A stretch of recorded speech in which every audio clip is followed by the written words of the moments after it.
The kettle had gone cold twice already, and Nora Vandermeer kept relighting the burner anyway, because the small blue ring of flame was the only warm thing in the apartment that morning.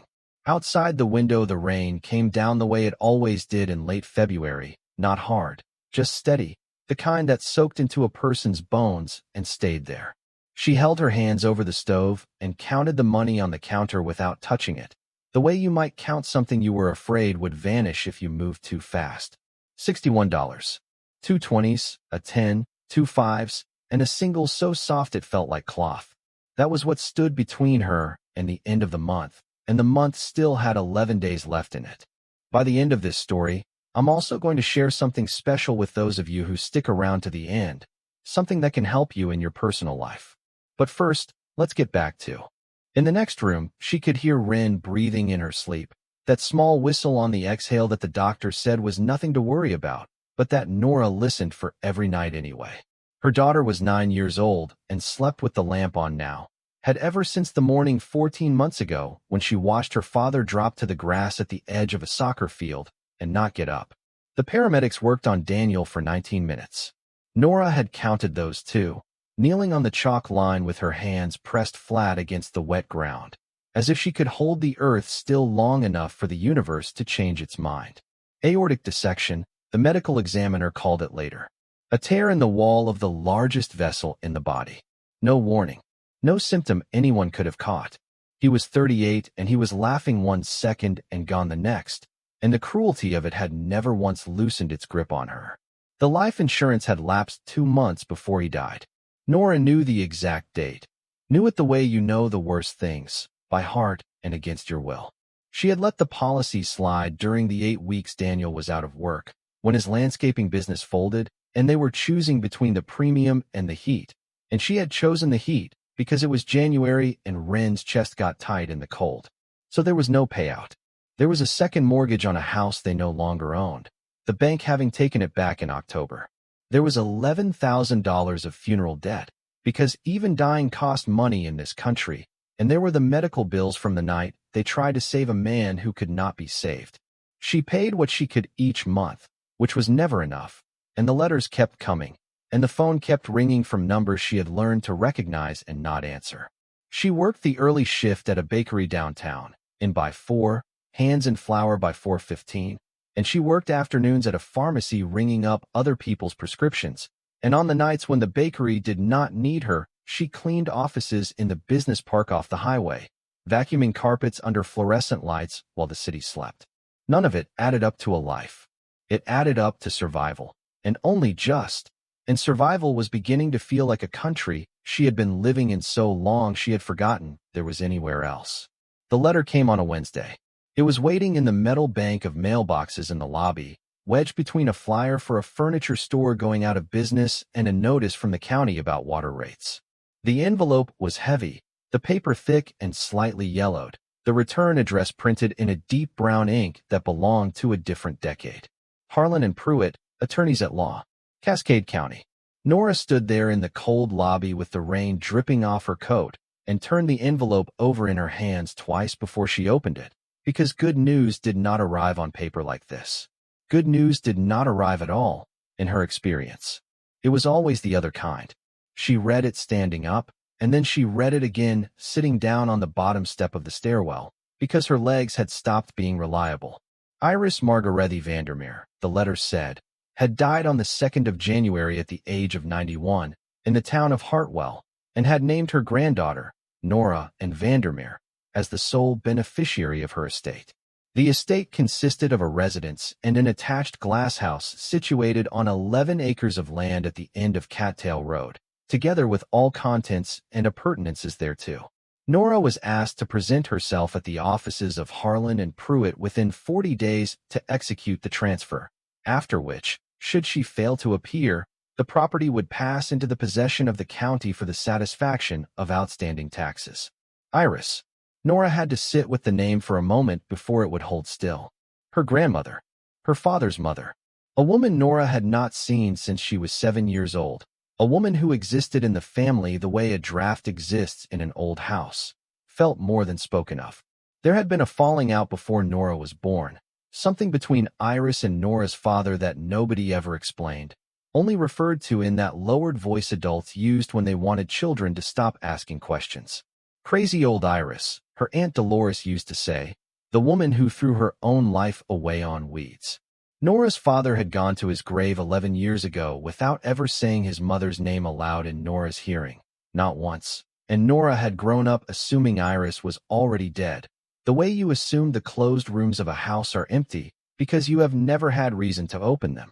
And now the old woman had reached across 30 years and a lifetime of silence to leave Nora a greenhouse. There was a second sheet of paper folded inside the first, smaller, and the handwriting on it was not the lawyer's.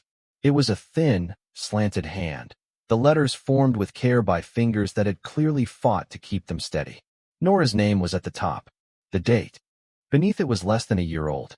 Nora, it read, I have watched you longer than you know, and from farther away than I would have liked. I am sorry for the distance. Some of it was your father's doing, and some of it was mine, and most of it does not matter now. What matters is what I am leaving you. Everyone will tell you it is worthless. Everyone will tell you to sell it and be done. Do not listen to them, and do not listen to him most of all, the man who will come smiling with money in his hand. The thing of value is not the glass. It is what is under the third bed, where I planted the white ones the year your father was born. Bring no one you do not trust. The earth keeps what it is given, and it has been keeping mine for a long time. Find it before he does. Yours, and I mean that word, Iris. Nora read the last paragraph 4 times. Then she folded both pages back into the envelope and sat in the stairwell for a long while, listening to the rain and the building's old pipes ticking, and thinking about her grandmother's hand fighting the pen, and the words under the third bed, and the phrase the man who will come smiling with money in his hand. That night she told Wren they were going on a trip. The family told her she was a fool. Her Aunt Dolores called from Arizona within a day of hearing, because in families like Nora's, news of money, even imaginary money, even the wreckage of money, traveled faster than light. Dolores had a voice like a hand on the back of your neck, steering.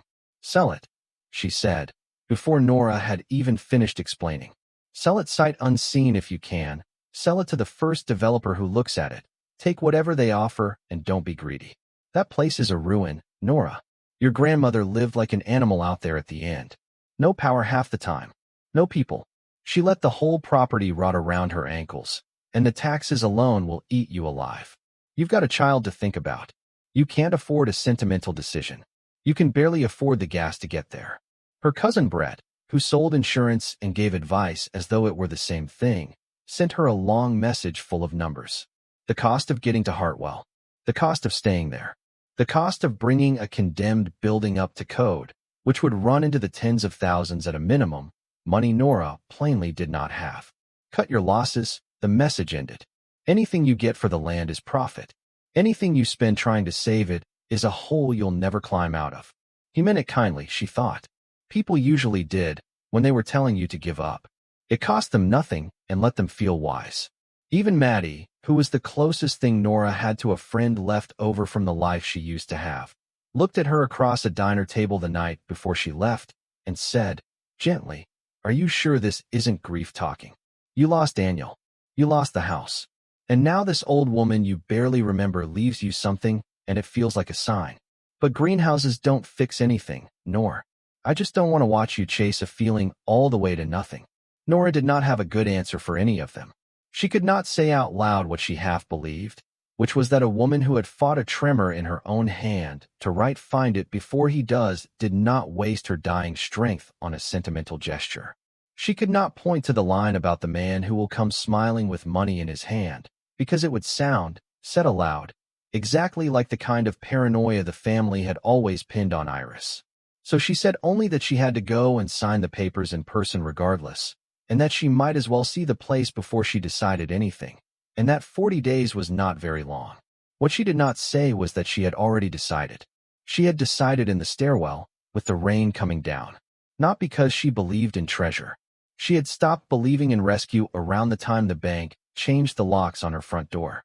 She had decided because for the first time in 14 months something other than a bill or a debt had reached out and used her name, and the someone who used it had said yours, and meant it, and Nora was so hollowed out by then that even a stranger's claim on her felt like being handed back a piece of herself she had lost. She sold what she could to make the trip possible.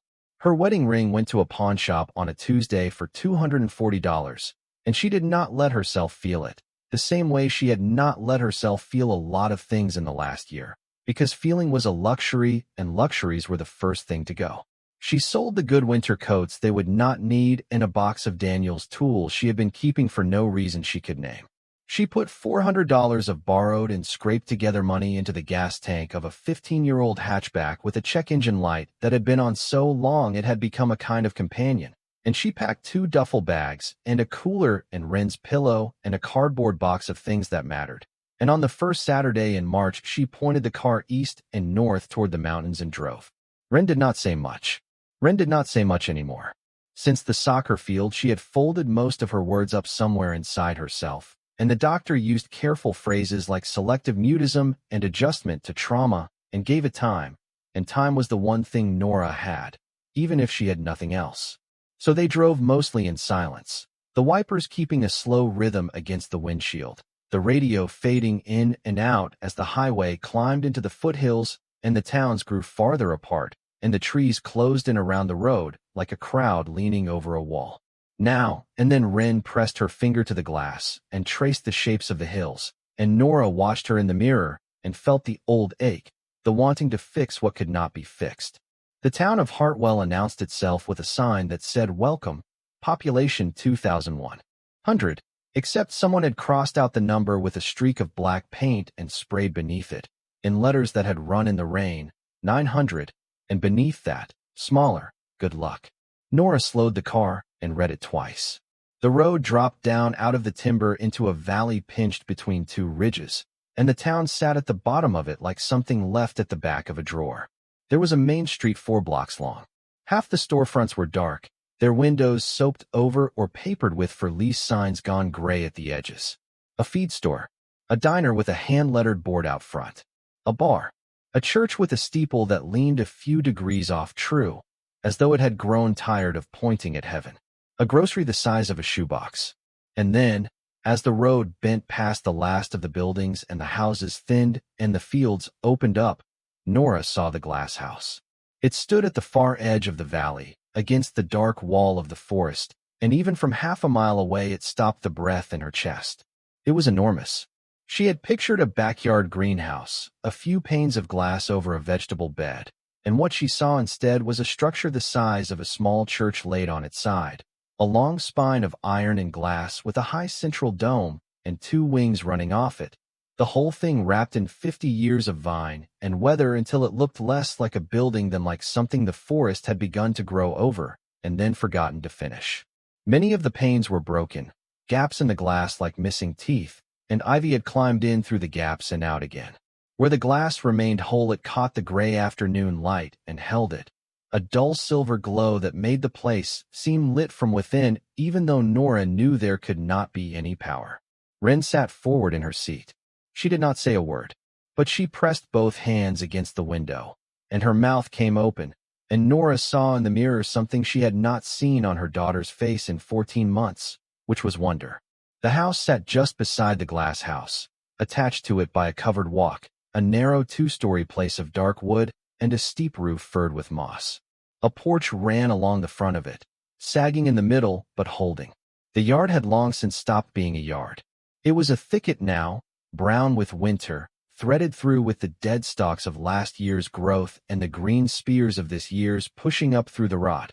And as Nora turned the car up the rutted track that led to the place, a great quantity of small brown birds lifted out of the brush all at once and wheeled away over the trees, hundreds of them, turning in the air like a single thing. She stopped the car in front of the porch and shut off the engine, and the silence that rushed in was so total it felt like a sound of its own. No traffic, no voices, only the wind moving through the broken panes of the glass house with a low, continuous note, like breath drawn through a flute. Nora found the key under the 3rd flower pot to the left of the door, where the lawyer's letter had said it would be. The pot was cracked and empty. The key was iron, old, the head of it shaped like a leaf. She turned it in the lock of the house first, because that seemed the sensible place to start, and the door swung inward on a front room that smelled of cold ash and dust, and something green underneath, something living, faint but unmistakable, the smell of a garden after rain, even though the room had been shut for 2 months. The house had been her grandmother's whole life, and it showed. There were books in stacks against every wall, books on tables, and books on chairs, and books on the floor in towers that had begun to lean. There were jars of dried seeds labeled in the same thin, slanted hand as the letter, hundreds of them, on shelves that ran from floor to ceiling.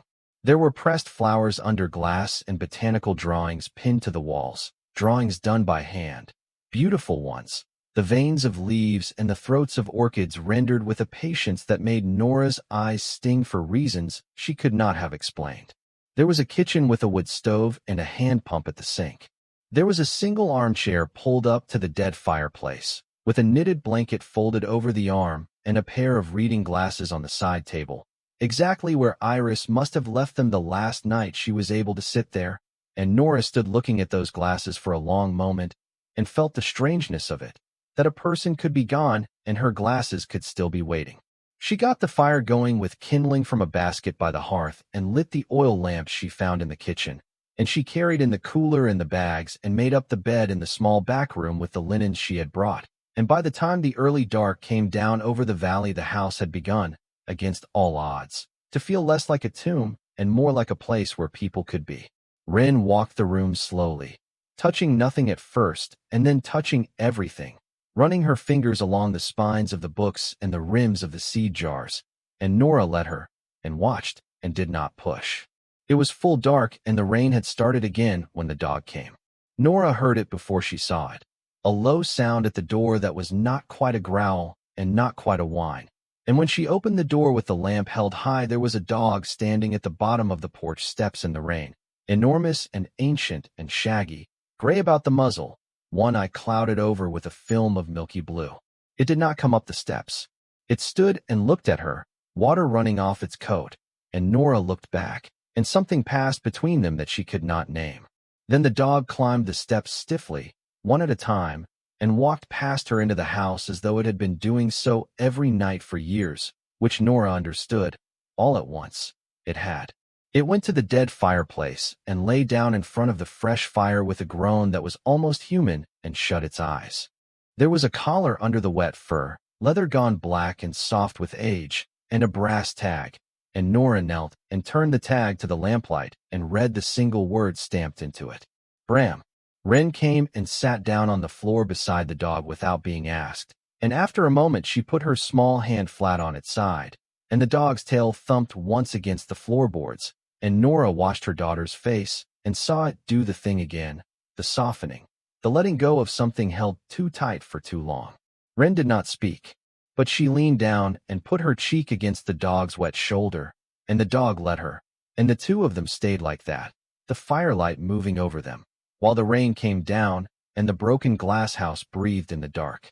Nora slept that night better than she had in a year, and woke to a knock at the door, and the first thing she thought, surfacing out of sleep, was the man who will come smiling with money in his hand. He was not what she expected, and that was the first thing she would remember about him afterward, how he was not what she expected. She had braced for a contractor, a county man, a process server with an apology. The man on the porch wore a charcoal overcoat that had been cut for him by someone who knew his measurements, and good gloves, and boots that had cost more than Nora's car was worth, and never seen a day of work. He was perhaps 50, with silver at his temples and a face that had been kept handsome by money and good sleep, and he was smiling, a warm, practiced, even kindly smile, and the sight of that smile turned the blood in Nora's veins to ice water, because her grandmother had told her about it from beyond the grave. He extended a gloved hand. "Royce Calder," he said. His voice was low and pleasant and entirely at ease, the voice of a man who had never in his life walked into a room and wondered whether he belonged there. "You must be Iris's granddaughter. I was so terribly sorry to hear she passed. She was a remarkable woman. The whole valley felt it when she went." Nora did not take the hand.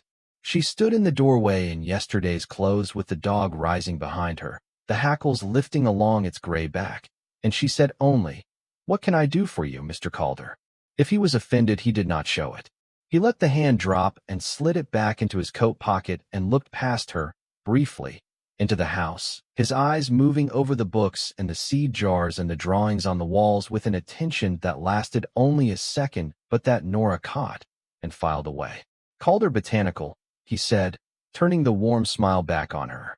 You may have seen our gardens, off the interstate, the big glass houses, the gift pavilions. We're the largest grower in the state, and one of the largest in the country, and we got our start right here in this valley, more years ago than I like to count. My father and your grandmother knew each other, back at the beginning. They were, you might say, colleagues. He let that word sit a moment, and Nora thought of Iris's letter.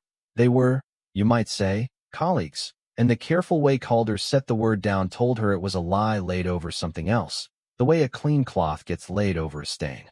I'll come to the point, he went on, because I respect your time and I can see you've had a long road getting here. I'd like to buy the property, the land, the house, the glass house, all of it, as it stands. I won't insult you by pretending it isn't in rough shape. The building's condemned in all but name. The taxes are years behind. You'd spend a fortune you don't have just keeping the roof from caving in, and the county would likely take it off your hands within a year regardless. I'm offering to spare you all of that. $65,000. Cash. This week. You sign, you take the check, you and your girl go home, and you never think about this cold, wet corner of nowhere again. $65,000. Nora stood very still and let the number wash through her, and she would have been lying if she said it did not pull at her, because $65,000 was the funeral debt and the medical bills and a year of rent and Ren's chest medicine and a deposit on a real apartment with heat that worked. $65,000 was the difference between drowning and standing in water up to her chin. And for one long breath, she felt the pull of it like a current around her legs. And then she thought of the smile, and the word colleagues laid down like a cloth over a stain, and the way his eyes had moved over the seed jars. And she thought of her grandmother fighting the pen. Do not listen to him most of all. Why, she said. Calder's smile flickered, just slightly, the way a flame flickers when a door opens somewhere in the house. I'm sorry, he said. Why do you want it? Nora kept her voice level. You just told me yourself it's worthless. Condemned in all but name, you said. A fortune to keep the roof up. The county will take it inside a year. So why are you standing on my porch at 8 in the morning offering me cash this week for a worthless thing the county's going to take anyway? Why not just wait a year and buy it from them for the back taxes? The silence that followed was brief, but it had a texture to it, and Nora watched Royce Calder recalculate behind his eyes the way her cousin Brett recalculated when a client asked a question he had hoped they would not ask. Then the warm smile came back, smoother than before, smooth enough that she could see the effort in it now that she was looking. Sentiment, he said. My father is an old man, Miss Vandermeer. He's not well. This valley is where he built everything, and your grandmother's place sits right at the heart of it. The last piece of the old days still in private hands. He'd like to see it preserved, restored, perhaps open to the public someday as a memorial to the early growers. I'd like to give that to him while he's still here to see it. He spread his gloved hands, the picture of a son's devotion. I'll admit my offer is generous for what the property is. I'm paying for the meaning of the thing, not the lumber. $65,000. You won't get a better price, and you certainly won't get one that doesn't come with a year of lawyers and county auctions attached. It was a good answer. It was a very good answer, and if Nora had not read the letter she might have believed it. She looked at him for a moment longer, and then she said, I'll think about it. Something moved across Calder's face that was gone before she could name it, but it was not warmth. Of course, he said. Take your time. He produced a card from an inner pocket, heavy cream stock, gold lettering, and held it out. And when Nora did not take it, he set it down on the porch railing with a small precise click. But I'd urge you not to take too much of it. Old buildings are dangerous, Miss Vandermeer. Especially old buildings full of broken glass, way out at the end of a road, where the nearest help is 20 minutes off on a good day, and the phone lines go down every time it storms. A woman alone out here, with a child. He let the words hang, gentle as anything, and the gentleness of them was worse than a threat shouted. Because a threat shouted can be reported, and a kind word about danger cannot. You'll want to think about her, he said. I know your grandmother would have wanted you to. Then he touched the brim of nothing, an old gesture from a man who was used to wearing hats, and went down the steps to a black car waiting in the track with a driver behind the wheel, and the car turned in the wet grass and was gone, and Nora stood on the porch holding the doorframe with both hands until she was sure her legs would carry her. She did not pick up the card. She left it on the railing, where the rain found it within the hour and the gold lettering began, slowly, to run. The old man came in the afternoon, while Nora was standing in the doorway of the glass house for the first time, trying to make sense of what she was seeing. She had put it off all morning.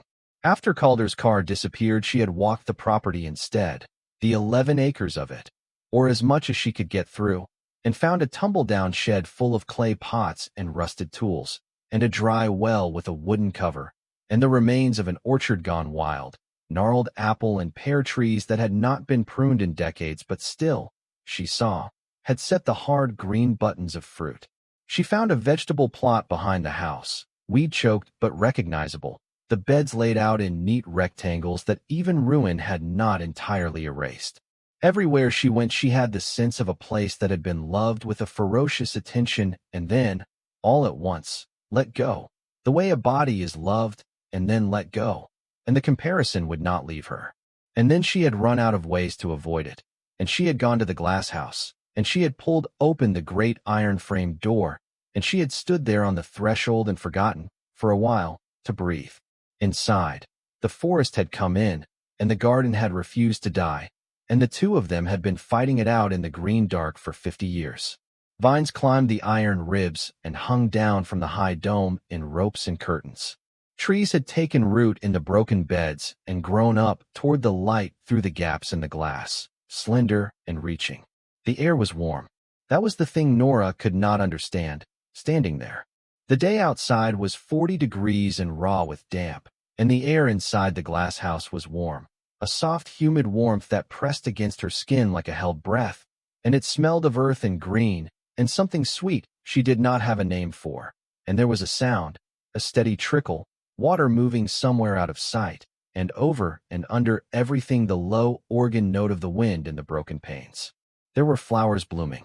In March, in a ruin, with no one to tend them and no power to heat the place. There were flowers blooming, white and waxen, hanging from the vines along the central aisle, and Nora walked toward them as though pulled, down the long path between the wild beds, her boots sinking into soil that was dark and damp and alive, and she did not hear the old man come in behind her until he spoke.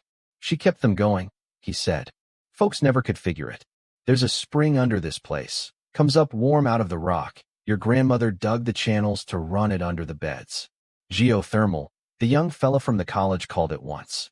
Iris just called it the warm water. He paused. Kept this whole house alive on warm water and stubbornness for 60 years. Nora turned. He was standing just inside the door, an old man, tall once and stooped now, in a canvas coat and a wool cap, with a white beard trimmed close and a face seamed and brown like the bark of the apple trees outside. He held his cap in his hands, she noticed. He had taken it off to come into the glass house, the way some men take off their hats in a church. I'm sorry, Nora said. The door was, I didn't hear. Eli Marsh. He did not offer to shake her hand, only nodded, and there was something in the nod that was both a greeting and a kind of apology, though for what she could not yet tell. I lived down the road, the gray place by the creek. I knew your grandmother 62 years. He looked past Nora at the white flowers hanging in the green dark, and his old eyes did something complicated, and his voice, when it came again, was rougher. Worked alongside her in this house when we were both young and the world was a different shape. There wasn't a thing grew in this valley she couldn't coax up out of the dirt. Not a thing. He shook his head slowly. And they called her crazy, at the end. The same people who'd have starved without what she taught them. Crazy old Iris and her weeds. Nora felt something tighten in her throat. You knew her, she said. Then maybe you can tell me. Because nobody in my family ever would. What happened? Why she was out here alone all those years. Why my father wouldn't say her name. Eli Marsh looked at her for a long moment, the way a man looks at a door he has been standing in front of for a long time, deciding whether to open it. Then he turned the wool cap over in his hands and said, I came to bring you a few things. Whatever Calder offered you, and I'd bet my last dollar he was here this morning, that black car of his went by my place at dawn. Whatever he offered. You said no, didn't you? I said I'd think about it. The old man's mouth tightened. Don't think too long, then, and don't think too loud. He set down a canvas sack she had not noticed he was carrying, and from it he took a battered camp stove and 2 bottles of propane, and a flashlight with spare batteries, and a coil of heavy rope, and a box of canned food, and last of all a long-handled crowbar, the iron of it dark with use, which he stood against the doorframe with a deliberateness that was its own sentence. The phone lines do go down when it storms, he said, echoing Calder so exactly that Nora went cold. Before we find out what happened next in the story, I want to take a brief moment to speak directly to anyone watching who might be going through their own sudden, overwhelming transition. If you are navigating a bitter divorce, the loss of a spouse, or a financial shock, you know the hardest part isn't just the money. It's not knowing what to do first. That is exactly why we created the Phoenix Blueprint. It is a practical, step-by-step guide for starting over. It doesn't have fluffy affirmations or vision boards. It is a tactical survival manual. It gives you the exact checklist for the first 48 hours, including the one rule you must follow. Do not make any decision you cannot reverse. It includes the Found Money worksheet, showing you exactly how to check state databases because 1 in 7 Americans actually has unclaimed money waiting for them right now. It even gives you word-for-word boundary scripts to use when family members pressure you for money or try to make decisions for you. You can get the entire guide right now for just $17. If you're watching on your TV, just pull out your phone, open your camera, and scan the QR code on the screen right now. If you're on a computer or phone, click the top link in the description. You don't have to figure this out alone. Now, let's get back to the story. As though the 2 men had agreed on the line beforehand, which in a way she understood they had, each telling her the same true thing for opposite reasons. Only difference is, I'm 10 minutes off, not 20, and I keep my truck gassed. If you need me, you put a lamp in the upstairs window facing the road, and I'll see it, and I'll come. He looked at her steadily. Your grandmother and I had that arrangement for 30 years. Lamp in the window. I figure it passes to you now, along with everything else. Nora looked at the crowbar, and the rope, and the old man's seamed and careful face, and she heard her grandmother's voice in the letter. Bring no one you do not trust, and she made a decision. The way you make the decisions that change your life, without quite knowing you are making them. She reached into her coat, and took out the smaller of the 2 folded pages, and held it out to him. Iris left me this, she said, with the will. There's a part of it I don't understand, and I think maybe you do. Eli Marsh took the page in his old brown hands, and he got a pair of glasses out of his coat and put them on, and he read, and Nora watched his face change as he read, watched something go out of it, and something else come into it. And when he reached the end, he stood very still for a long moment, holding the page, and then he looked up at her, and his eyes were wet, and his voice when it came was barely above the sound of the wind in the glass. The white ones, he said. The 3rd bed.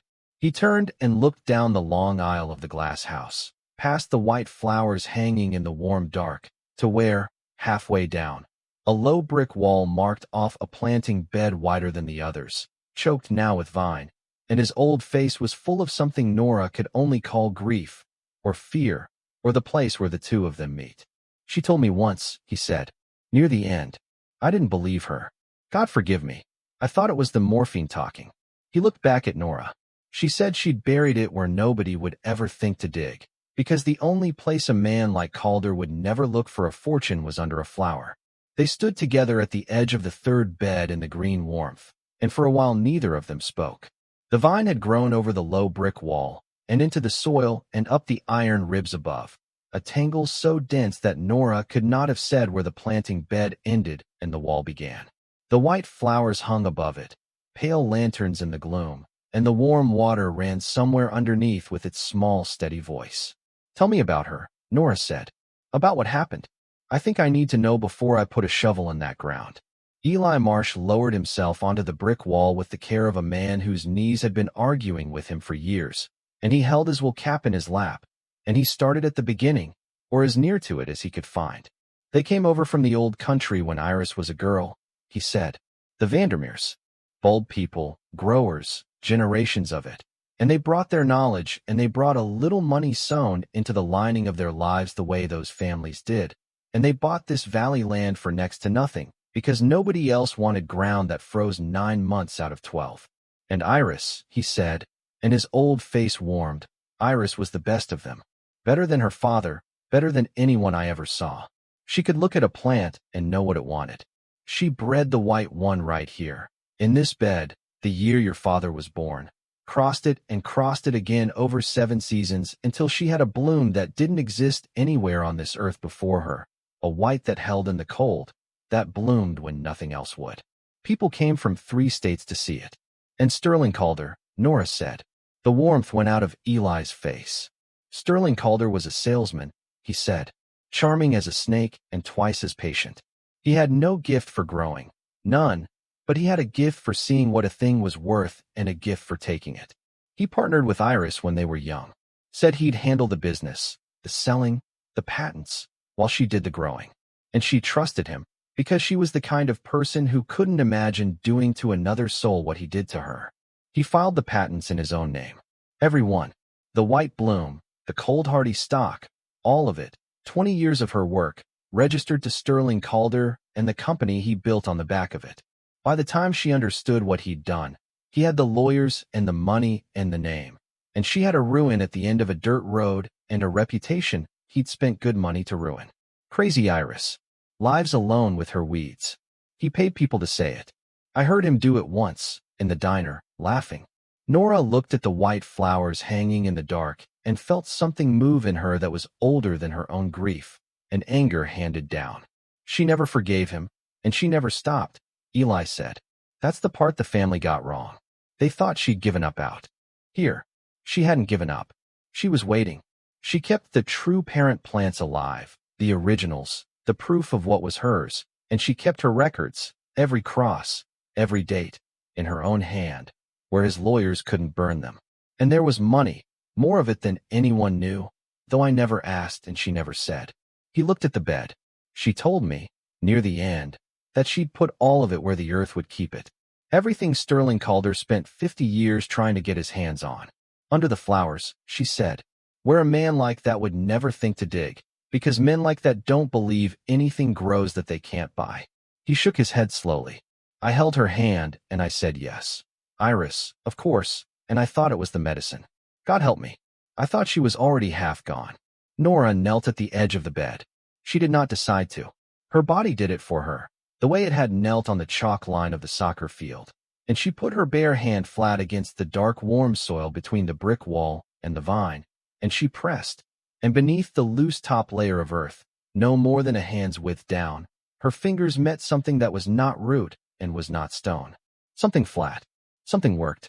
The cold, true edge of something a person had made and buried and meant to stay buried.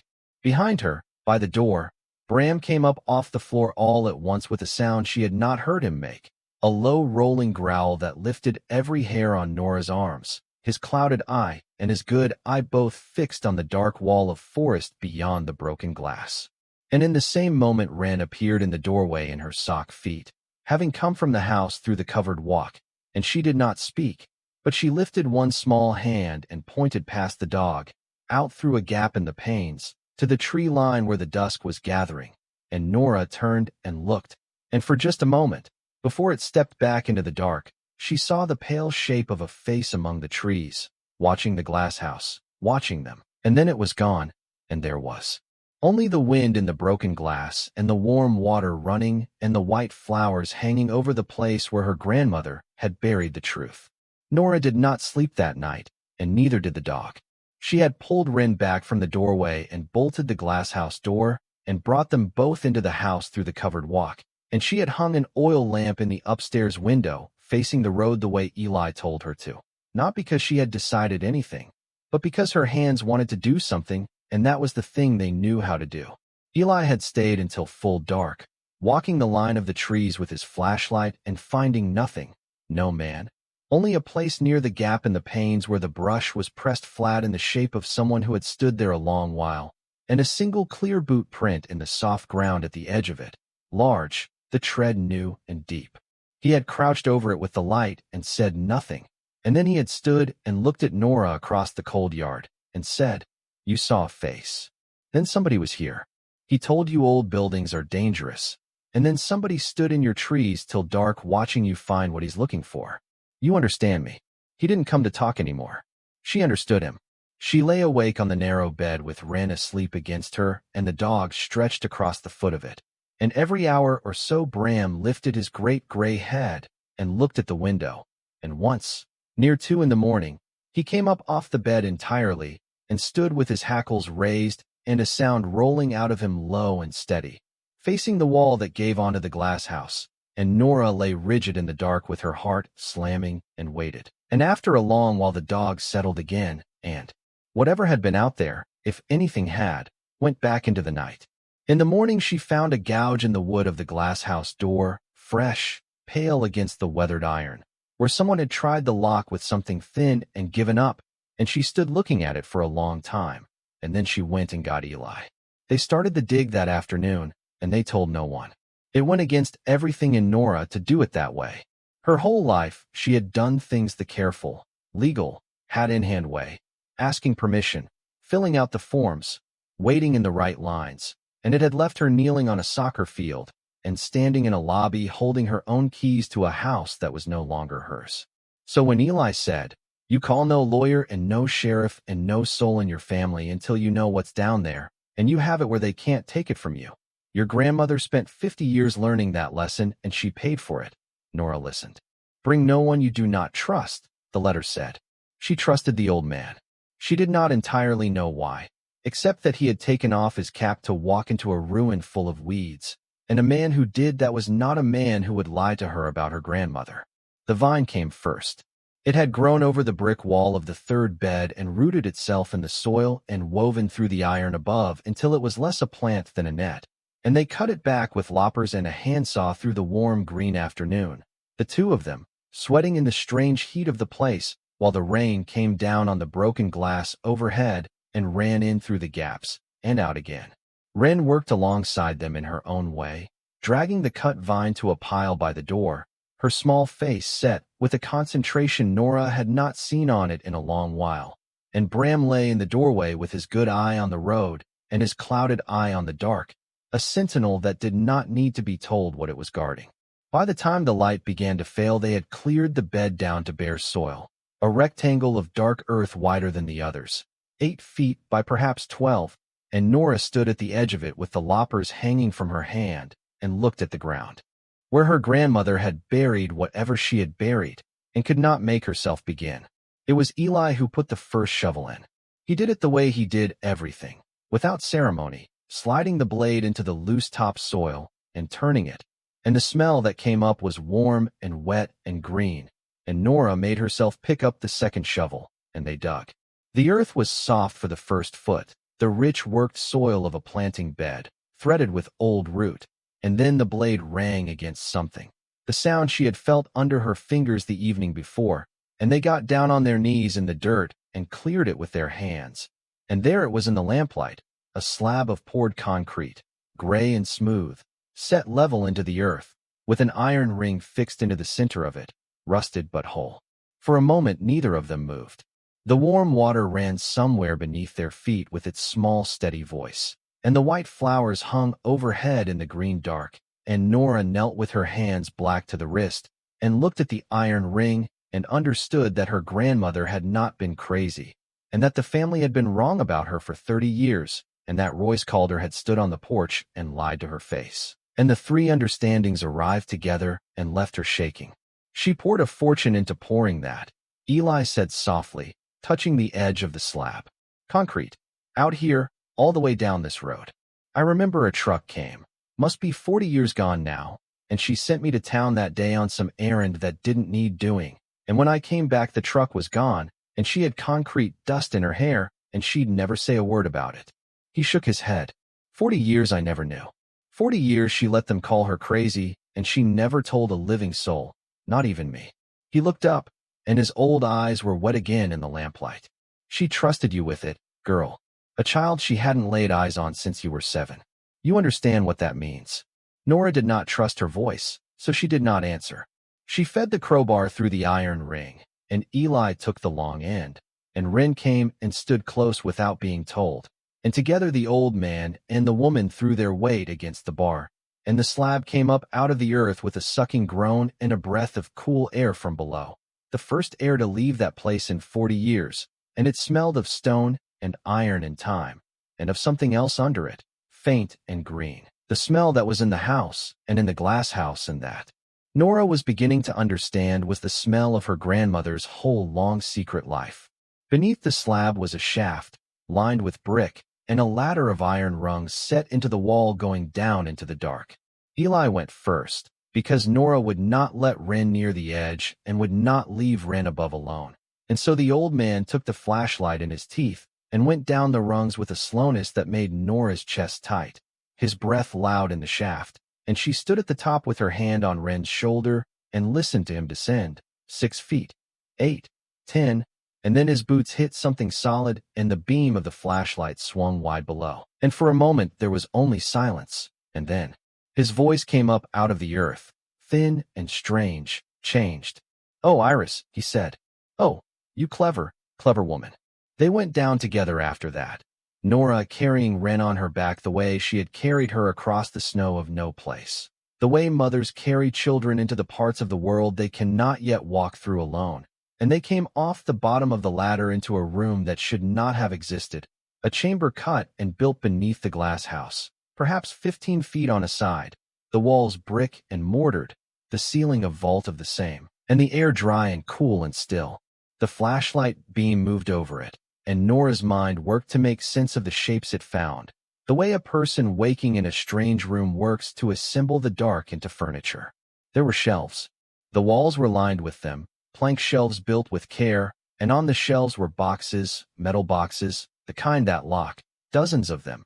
And there were glass jars sealed with wax, and there were folders and ledgers, and the same dried seed jars that filled the house above, hundreds more of them, each labeled in the thin slanted hand. And against the far wall, where the flashlight lingered longest, there was a steel cabinet the size of a wardrobe, and beside it a low brick channel ran across the floor with water moving in it. Warm water. Nora felt the warmth of it on her ankles. The spring that fed the beds above had been led down here too, into this buried room, and where the channel widened into a shallow basin there were plants growing. Plants. 15 feet beneath the earth, in the dark, in the still air, by the light of one failing flashlight. There were plants growing in the warm water, pale and reaching, their leaves the soft green of things that had never seen the sun, and among them, impossibly, there were buds, and one bud had opened, a single white flower hanging over the warm water in the dark, the same white as the flowers in the glass house above, the white that held in the cold, the white Iris Vandermeer had bred over 7 seasons the year Nora's father was born, and that Sterling Calder had stolen and patented and built an empire upon. Wren made a sound against Nora's shoulder. It was the first sound she had made with her voice in 14 months that was not crying, a small soft "oh" of wonder, and Nora went very still, afraid to break it. And Wren slid down from her back and went to the edge of the warm channel and crouched there in the dark and looked at the white flower with her whole small heart in her face. And after a long moment, in a voice rusty from disuse, barely more than a breath, she said, "It's awake." Nora knelt beside her daughter in the dark and put her arm around her and did not say anything at all, because there was nothing to say.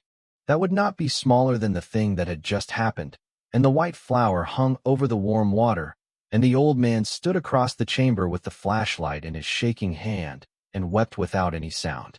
The boxes were not locked. That was the thing Nora would think about afterward, that her grandmother had built a chamber and poured a slab and hidden it all under a flower for 40 years, and then had left the boxes inside unlocked, as though she had done all her locking on the outside, against the world, and trusted whoever finally came down here to be the kind of person who should see what was inside. Nora lifted the lid of the first one with Eli holding the light, and inside were papers, and she lifted them out, and the old man read over her shoulder, and the two of them began, in that buried room, to understand. They were records. They were her grandmother's life laid down in her own hand, season by season, the whole of it, and the patience of it was almost too much to look at. There were the breeding logs, page after page, every cross Iris had ever made, the parent plants named and dated, the failures and the half-successes, and the one long climb toward the white bloom, and every page was dated, and the dates went back decades, and they predated by years, Nora saw, by entire years, the dates on the patents that Eli told her Sterling Calder had filed. The proof was not hidden in the records. The records were the proof. A child could see it. Iris had bred the white one in the spring her son was born, and the breeding logs proved she had done the work in the seasons before, and Sterling Calder's patent, filed 2 years later in his own name, was a theft so plain that the only thing that had ever protected it was that the woman who could prove it had been buried alive at the end of a dirt road and called crazy until everyone believed it, including, Nora thought with a fresh stab of shame, her own family. There was more than the breeding logs. There were Sterling Calder's own letters, kept in their envelopes, the paper soft with age, and Nora read 3 of them by flashlight and felt the cold come into the chamber that had nothing to do with the temperature. They were letters from a young man to a young woman who had trusted him, and they grew colder as they went, the early ones full of we and our and the work we are doing together, and the later ones full of the language of a man building a wall between himself and someone he was robbing, references to my patents and my company and the legal advice I have been given, and in the last of the 3, dated the autumn before the white bloom went to market under his name, a single line that Eli read, aloud in a voice gone flat and strange. Your father, Sterling Calder had written to Iris, would be wise to stop making accusations he cannot prove. This valley is a dangerous place for an old man who spends his evenings out by the cistern. Nora looked up. Eli was not looking at the letter anymore. He was looking at nothing, at the dark across the chamber, and his face had aged 10 years in the lamplight. The well, he said. The old man's voice was almost nothing. Cornelis, Iris's father. They found him at the bottom of the cistern in the autumn of 1963. Drowned. 8 feet of water in a dry season. Nobody could ever say where it came from.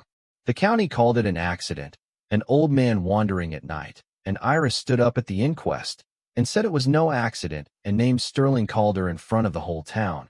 And Sterling's lawyer stood up and said the poor woman was overcome with grief and unwell. And that was the day, Eli said. That was the very day the word crazy got hung around her neck, and it never came off again. He looked at the letter in Nora's hands as though it were a living thing. She had it, he whispered. All these years. She had it in the ground under our feet, and she let them call her mad because she knew that the day she brought it out, the day she had nothing left to lose, was the day she'd lose the last thing. She was keeping it for when it would matter. He looked up at Nora, and there was something terrible and clear in his old eyes. She was keeping it for you. There was a separate box, smaller, set apart from the others on the highest shelf, and when Nora brought it down and opened it, she found her own face looking up at her, photographs, dozens of them, herself at every age, a girl of 7, and then a young woman, and then a bride, and then a mother holding a newborn wren on a hospital bed, and Nora did not understand, and then she did. Her grandmother had watched her. Across 30 years and a lifetime of silence, Iris Vandermeer had found ways, school photographs and newspaper clippings, and who knew what quiet asking, to gather the face of the granddaughter she was forbidden to see, and she had kept those faces in a box in the buried room beside the proof of the theft and the evidence of the murder, as though Nora belonged in the same place as the most precious and most dangerous things she owned. And underneath the photographs was a single page in the thin, slanted hand, undated, that said only, I have no one else who is clean of it. The family took his money and his side. You never did, because you never knew. When the time comes you will know what to do better than I ever could. I am sorry I could not be your grandmother. I was too busy being his enemy. Nora sat down on the cold floor of the chamber with the page in her hands and her daughter pressed against her side and the white flower hanging over the warm water in the dark, and she let herself feel it, all of it. For the first time in 14 months, she let the feeling come and did not push it down. The grief for Daniel and the grief for a grandmother she had never been allowed to know, and the strange, fierce grief of being chosen, at last, by someone, for something, and she wept in the buried room while the old man stood guard with the failing light, and it was not weakness, and it did not unmake her. When it was done, she felt scoured out and clear, the way the valley felt after the rain stopped, and she wiped her face with the back of her dirty hand and stood up. "Show me the rest," she said to Eli. "Show me what she buried that a man would kill twice for." The steel cabinet against the far wall was the only thing in the chamber that was locked, and the key for it hung on a nail beside it, which was so like her grandmother that Nora almost laughed. The careful woman who locked the cabinet and hung the key on the wall an arm's length away, because the locking was never about keeping out the person who had earned the right to be standing in front of it. Nora turned the key, and the door swung open, and the flashlight beam fell on what was inside. And beside her the old man drew a long, slow breath, and above them, far above, in the world of rain and broken glass, and the road that led to the town that had called her grandmother mad, the wind moved through the panes with its low organ note, indifferent, as though nothing at all had changed, as though a poor woman with $61 and a silent child had not just opened a steel door under the earth and found the reason her grandmother had been buried alive by lies. The cabinet had been built with shelves, and the shelves had been built to hold weight, and they were full. There were canvas bags, dozens of them, small and heavy, tied at the neck, and Nora lifted one and the weight of it ran up her arm, and she knew before she loosened the cord what she would find, and she found it. Gold, coins, a stream of them poured into her palm in the lamplight, some of them old and foreign with the faces of kings and queens she did not know, the family's gold. The money sewn into the lining of their lives, and some of them newer, bright, struck in her own lifetime, the gold Iris had bought year after year with whatever she earned and trusted to the earth instead of to the banks and the lawyers who had failed her. And there were other bags that did not hold coins, smaller, heavier still for their size, and Nora opened one and tipped it into her hand, and the flashlight caught fire in it. Not the warm fire of the gold, but a cold white blaze and a flash of color. Blue and a deep pink and a yellow like the heart of a flame, stones, cut stones, gems, more of them than she could count at a glance. And she held them in her dirty hand 15 feet beneath the earth and felt the floor of the world tilt under her. "How much?" she said. Her voice did not sound like her own. "Eli, how much is this?" The old man did not answer for a long time. He took one of the small heavy bags from the shelf and weighed it in his hand, and he looked along the rows of them. And he looked at the gold spilling in Nora's palm and the cold stones blazing beside it. And at last he said, very low, "I couldn't begin to tell you, girl. I'm an old man who grew flowers." He set the bag down with a care that was almost reverence. "But I'll tell you this. Whatever it is, it's more than this whole valley has seen in 100 years. It's more than Calder Botanical and every gift pavilion and every glass house off the interstate." He looked at her. "It's the kind of money that men disappear other men over. And there's somebody standing in your trees at night who already knows it's here." He paused. "So now you've got the same choice your grandmother had. Except you've got the proof, and you've got me. And you've got a witness besides, if you'll have her, and you've got something Iris never had at the end." "What's that?" Nora said. The old man looked at Wren, who was sitting at the edge of the warm channel watching the white flower with her whole heart. The first words she had spoken in over a year, still hanging in the air of the buried room. And then he looked back at Nora. "Something left worth fighting for," he said. "Iris fought to keep a thing in the ground. You get to fight to bring it into the light." They worked through the night, the three of them, because Eli would not hear of leaving it. Not now. Not with a boot print at the edge of the trees and a gouge in the door.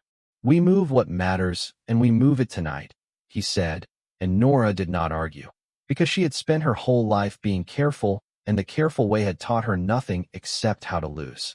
They could not move the gold. There was too much of it. The bags would have filled the back of the hatchback and broken its axle besides, so they did not try. They moved the proof. Nora climbed the iron rungs again and again with the breeding logs and the letters and the photographs and the evidence of an old man drowned in a dry cistern wrapped in oilcloth against her chest. And Eli stayed below and packed what he could into the canvas sacks, and Wren carried what a 9-year-old could carry, the seed jars 2 at a time held against her body like things alive. And Bram lay in the doorway with both his eyes on the dark and did not sleep, and the rain came down on the broken glass, and the warm water ran, and the white flower in the chamber hung open over the channel as though it had been waiting 40 years to be seen and meant to stay open a while longer now that it had. By the gray edge of dawn, they had what mattered out of the ground and into the house. The records and the letters in a metal trunk under the bed Nora and Wren shared. And they had set the slab back over the shaft and raked the soil of the third bed smooth over the top of it and laid the cut vine back across it so that a man standing at the door of the glass house would see only a bed half cleared, the work of a foolish woman pulling weeds. The gold and the gems they left where they were, locked behind the steel door under the earth, because Eli said, and Nora knew he was right, that there was no safe place for it yet, and that the safest place for it now, until she had brought down the man who wanted it, was the same place that had kept it safe for 40 years, exactly where Iris had put it, under a flower, where a man like Calder would never.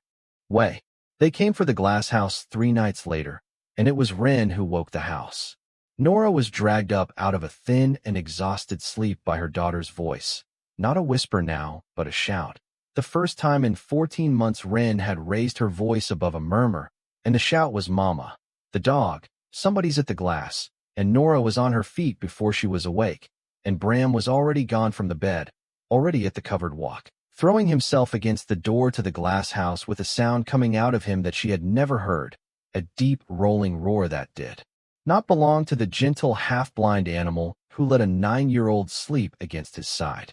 Nora threw the bolt, and the dog went through the door like something fired from a gun, and out in the green dark there were 2 beams of light swinging wild, and the shapes of men, and a smell that stopped Nora's heart in her chest because she knew it, gasoline, the same as the inspiration of every nightmare she had ever had about losing what little was left. And one of the men had a red can in his hand, and was pouring it along the base of the iron frame, and Bram hit him at a dead run, and the man went down screaming with the dog on top of him. And the second man swung something at the dog, and Nora was already moving. She had the crowbar, Eli's crowbar. She did not remember picking it up, and she came across the warm dark soil of her grandmother's glass house with 40 years of her grandmother's silence behind her and 14 months of her own, and she swung it. And the lamp she had not had time to light. The lamp in the upstairs window did not matter because down the road Eli Marsh had been sleeping the thin sleep of an old man who knew a war had started, and he had heard the dog. The dog carries on a still night, and his truck was already coming up the rutted track with its lights blazing and its horn laid on, and the 2 men ran. They ran for a truck parked dark at the bottom of the track, and they got it started and slewed it around in the wet grass, and were gone before Eli's headlights found them. But not before the headlights found one face turned back over a shoulder, just for an instant, a heavy man with a foreman's hard hands and a foreman's flat eyes, and Eli stood in the track in his nightclothes with his old chest heaving and said the name like a curse. Dale Surratt, Calder's man, has been for 30 years. He's the one stood in your trees. He looked at the red gasoline can lying on its side in the soil, glugging the last of itself into the earth that the men had not had time to light, and his face in the truck's headlights was gray and terrible. He looked at Bram, who had come back to the doorway, and was standing there with blood on his muzzle that Nora prayed was not his own, and at Wren, who stood in the door of the covered walk in her nightgown with her chin up and her small fists clenched, not crying, watching, and at Nora, who stood in the middle of her grandmother's glass house with a crowbar in her 2 hands and gasoline soaking into the dirt around her boots, and Eli Marsh said, "That's the end of waiting, then. That's the end of being careful and quiet, and keeping it in the ground. They mean to burn it to the ground with you in it before that sale closes, and they'll keep coming till they do it or till you stop them. And there's only one way left to stop a man like Royce Calder." "How?" Nora said. Her voice was steady. She was surprised to find it steady. "You take everything she left you," the old man said, "the proof and the plants and the gold and the truth about her father, and you don't hide 1 inch of it. You bring it out into the light where the whole world can see it, all at once, faster than his lawyers can move, and you make it so that hurting you costs him more than leaving you alone ever could." He stepped close and put his old brown hand on her shoulder. "Your grandmother kept it in the dark to keep it safe. You're going to have to do the opposite. You're going to have to put it where everyone is looking. And then he can't touch it, and he can't touch you, because the only thing a man like that is afraid of is the one thing he spent 50 years and a whole valley's silence to prevent: daylight." In the morning, Nora found the tires of the hatchback slashed, all 4, The rubber laid open in long, clean cuts, a thing done not for need, but as a message, and she stood in the gray light looking at the ruined car that was supposed to carry her and her daughter back to whatever came next, and she did not feel afraid, which surprised her, and she did not feel like running, which surprised her more. She felt the way she imagined her grandmother had felt the day she stood up at the inquest and named Sterling Calder in front of the whole town. She felt done being quiet. She went inside and she sat down at her grandmother's table with her grandmother's records spread out in front of her in the gray morning light, and she began, with no idea yet how, to plan the bringing of it all into the day. She needed 3 things, she decided, and she wrote them down on the back of an envelope because writing them down made them real. She needed someone who could stand up and swear that the records were true and the plants were what she said they were. Someone with letters after their name that the city suits could not wave away. She needed somewhere to put the proof that Royce Calder could not reach, no local lawyer in his pocket, no county clerk who owed him a favor.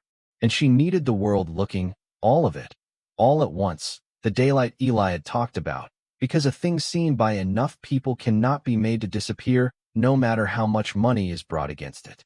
It was the first of the 3 that the records answered for her. She had been working through a box of her grandmother's letters, the ordinary ones, the ones not hidden in oilcloth, and among them she found a bundle tied with garden twine, a correspondence that ran across the better part of 15 years. Think to dig because men like Calder did not believe anything grew that they could not buy. The days that followed had a shape Nora had not felt in a long while, the shape of something to do that mattered. She read the records by lamplight after Wren was asleep, working through her grandmother's life one ledger at a time, and the more she read, the more the woman the family had buried under the word crazy came up out of the pages whole and clear and nothing like the story Nora had been handed. Iris had been precise. Iris had been patient past any human measure. Iris had been, Nora understood, the cleverest person ever to set foot in that valley, and she had spent the last 40 years of her life letting the world believe the opposite, because believing it was the only thing that kept her safe and kept her proof in the ground. There were pages where the hand shook so badly the words could barely be read, the last pages, written in the months before she died, and on one of them Iris had written, "He thinks I have forgotten. He thinks I am too old and too mad and too alone to be a danger to him anymore. Let him think it. The earth keeps what it is given." And Nora sat with that line for a long time in the lamplight, and understood that her grandmother had died on purpose with a secret in her chest, the way a soldier dies on a hill rather than give up the hill, and that the hill had been handed to Nora now whether she wanted it or not. Wren changed in those days. There was no other word for it. The buried room and the white flower had cracked something open in her, and now she spent every hour she could in the glass house, in the warm green air, moving among the wild beds with Bram at her heel, and she talked. Not to Nora, at first.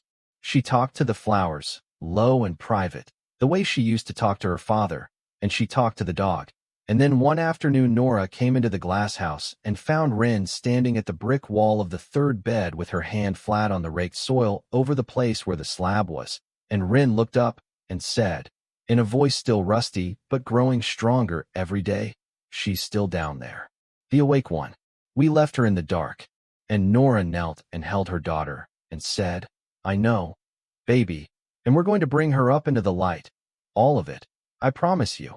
And Wren looked at her with Daniel's clear eyes and said, "Good, because that one's been waiting longer than anybody." And Nora thought her heart would come apart with the gladness and the grief of it. Her silent girl talking again, talking about a flower in the dark as though it were a person who had been wronged, which, Nora was coming to understand, was exactly what it was.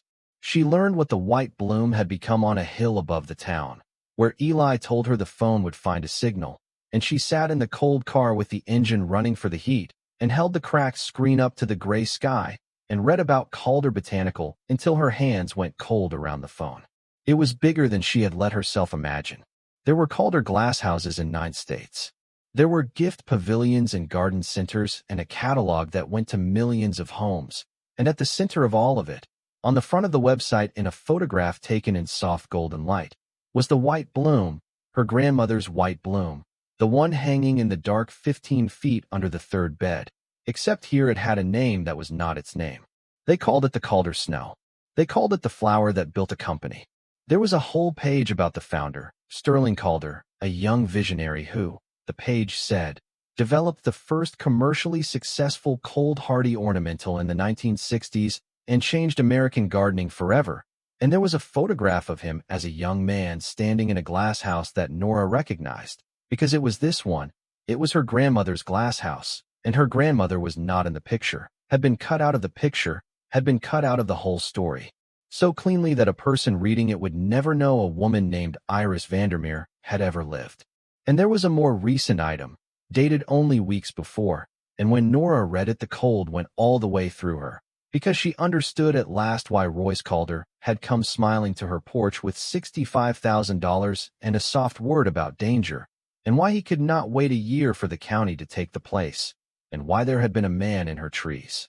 Calder Botanical, the item said, had entered into an agreement to be acquired by one of the largest agricultural companies in the country, a deal worth more than $400 million, and the deal was built, the item said in the careful language of money, on the strength of Calder's exclusive patent portfolio, including its signature cold hardy varieties.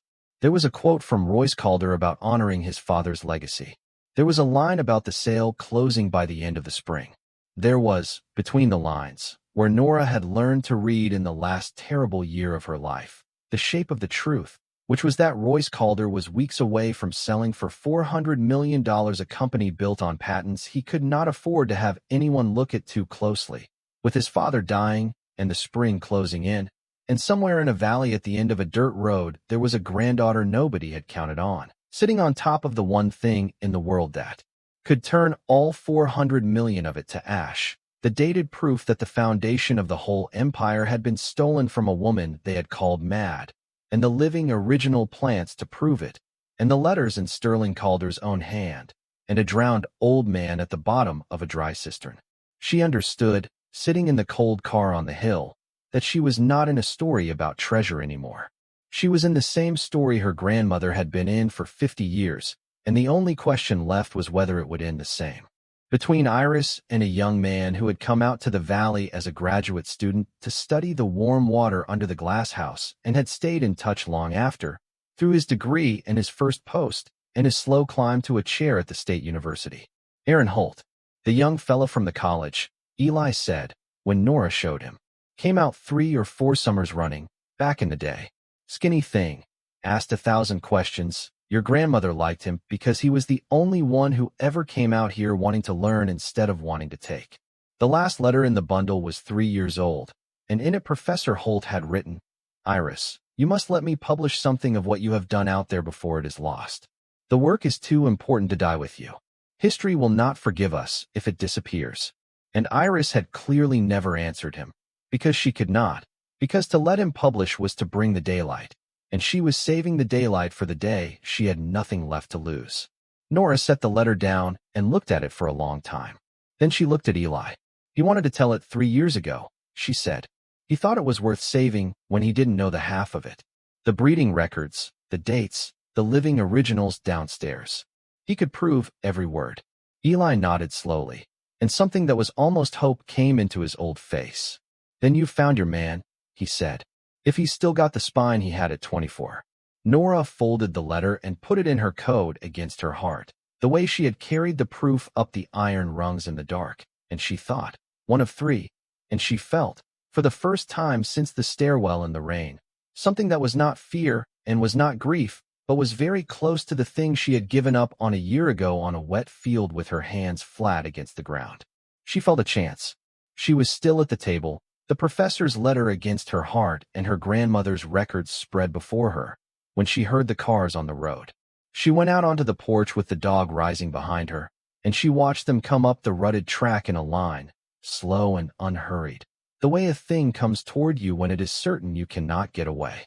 The black car was first.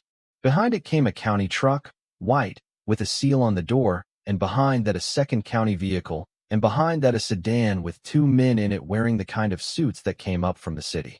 Nora stood on the porch with her grandmother's dirt still under her fingernails and the proof of everything safe in a trunk beneath the bed and her silent daughter's new voice still ringing in her ears, and she understood, with the cold, clear understanding that had been growing in her since the stairwell in the rain, that the burning had failed, and so Royce Calder had brought the other kind of fire, the legal kind, the seals and the suits and the papers, and that he had not come this time to smile and offer her money. He had come to take it the way men like him had always taken things from women like her grandmother, with the law in his pocket and a smile on his face and a whole valley too afraid to say a word. The papers were very official, and they were very polite, and they had been written to end her. Royce Calder got out of the black car first, in his good overcoat, and he came up the track on foot the last stretch with 2 county men behind him and a woman in a sheriff's coat coming reluctantly along at the side, and a pair of men in city suits hanging back by the sedan as though they would rather be anywhere else, which Nora filed away. Calder was smiling again, the warm and even smile, but it did not reach as far up his face as it had the first morning, and Nora understood that the smile was a tool he used because it usually worked, and that it had stopped working on her, and that he knew it. "Miss Vandermeer," he said, "I wish this were a friendlier visit." He nodded to the older of the county men, who came forward and held out a folder, and when Nora did not take it, he set it on the porch step with the same little click the card had made. "The county has determined that the glass house is structurally unsound and a danger to public safety," he said. "Broken glass, a partial roof collapse along the west wing, a foundation compromised by decades of water. It's all in the engineer's report. There's an order for demolition." He paused, and the smile thinned. "The work is scheduled for Thursday morning. 3 days. I'm sorry. I did try to spare you this." Nora picked up the folder then. She read it standing on the porch in the gray light with the dog beside her and her daughter watching through the window, and the words swam the way the lawyer's letter had swum in the stairwell a lifetime ago, but she made them hold still, and she found what she was looking for, the date, Thursday, and the part where it said the structure and all contents would be cleared and the site graded, and she understood the trap in one cold rush. They were not coming to take the glass.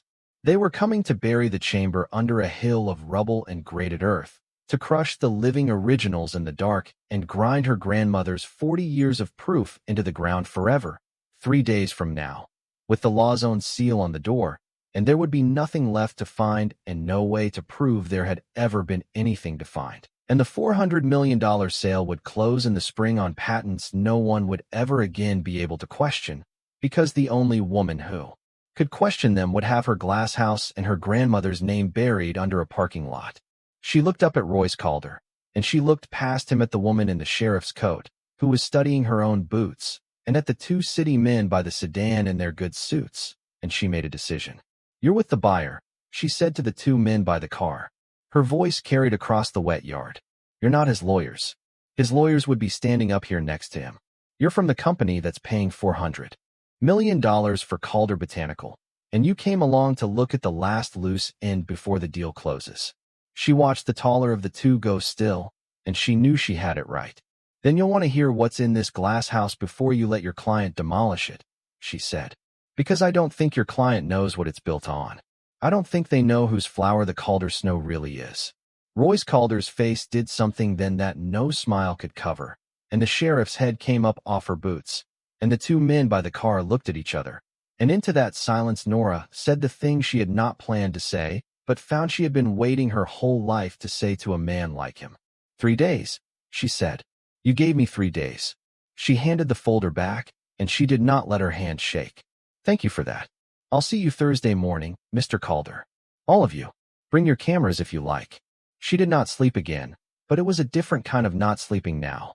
Eli drove her to the university the next morning, 2 hours through the mountains in his old truck with the heater roaring and Wren between them, and Bram in the bed under a tarp, because Wren would not leave him and Nora would not leave Wren, and the metal trunk of proof wedged behind the seat, where Nora could feel it against her back the whole way like a second spine. She had reached Professor Aaron Holt the evening before, on the hill where the phone found a signal, and she had said only that she was Iris Vandermeer's granddaughter, and that she had something he had been asking to see for 15 years, and there had been a silence on the line, so long she thought the call had dropped, and then a man's voice, older than the young fellow from the college Eli remembered, but with the same hunger in it, had said, "I'll cancel my week." He met them at the door of a glass house on the edge of the campus, a working one, full of light and students. And he was a tall, stooped man near 70, with reading glasses pushed up into white hair. And when Nora opened the trunk on a steel table in his office and laid out her grandmother's breeding logs, he sat down slowly in his chair as though his legs had stopped trusting him, the way Eli's had at the edge of the third bed. And he put on his glasses and he began to read, and he did not speak for 40 minutes. When he finally looked up, his eyes were wet behind the glasses, and his voice was thick. "These dates," he said. He touched the page as though it might dissolve. "These are real. The crossings, the parent lines, the field notes, the whole climb to the white." He looked at the date at the top of the last page in the sequence, and then he said a year, a spring, and Nora said, "The spring my father was born," and Holt nodded. And then he said another year, 2 years later, and Nora said, "That's when Sterling Calder filed his patent."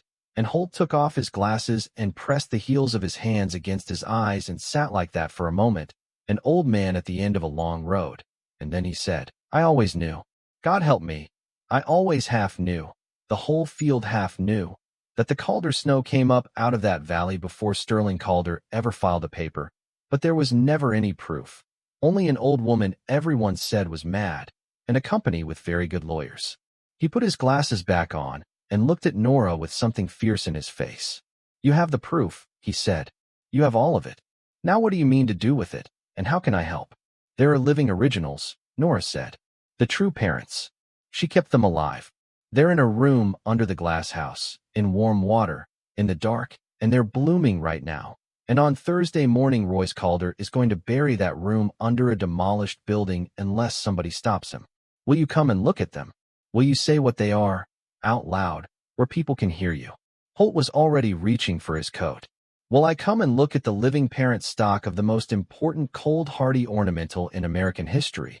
He said, "the plants every botanist of my generation assumed were lost or never existed." He gave a short laugh that was almost a sob. "Miss Vandermeer, you could not keep me away with the National Guard." The reporter took more convincing, but not much. Her name was Renata Cho, and she wrote about money for a wire service that fed 1,000 papers, and she had been picking at the Calder Botanical acquisition for 2 months, she told Nora on the phone, because something about a $400 million valuation built on 60-year-old plant patents had never sat right with her, and editors kept telling her there was no story, and she had been about to give it up. Nora told her there was a story.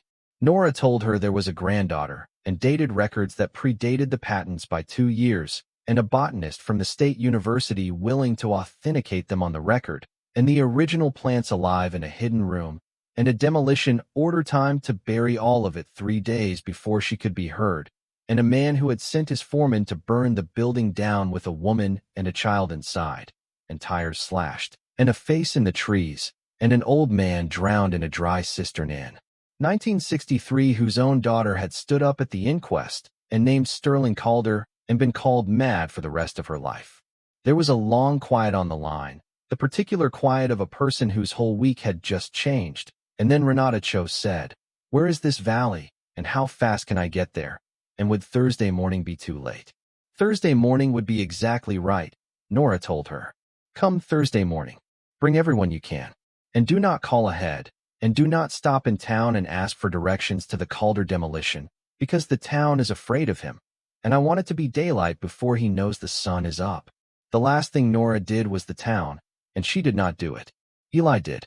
He went to the diner Wednesday evening, and he sat at the counter where he had sat for 50 years, and he told the truth, out loud, the way Iris had told it at the inquest, except this time he had a granddaughter and a botanist and a reporter and a trunk of proofs standing behind him, and the truth went through that little dying town the way fire goes through dry grass, the way Nora had been afraid it would, and was no longer afraid it would, because a town that has been afraid of one man for 50 years will keep its fear right up until the moment it sees a way out, and then the fear turns into something else, and the something else is dangerous to the man who built his whole world on it. On Thursday morning the demolition crew came up Cattail Road and found that they could not get to the glass house, because the rutted track and the wild yard were full of people. There were more than Nora had dared hope for. There were trucks parked all down the road and along the fence line. There were faces she recognized from the diner and the feed store and faces she had never seen, Men and women from up and down the valley who had come because Eli Marsh had sat at a counter and told them their valley had been built on a lie and a stolen flower.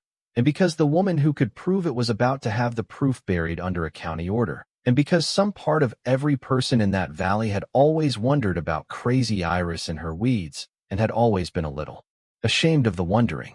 There was a van with the call letters of a television station from the city because Renata Cho had not come alone.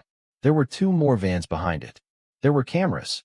And there was Royce Calder, standing beside the black car with his good overcoat and his Formandale Surratt at his shoulder, looking at the crowd and the cameras with the expression of a man who has come to watch a thing be erased and has found, instead, the whole world standing in the road.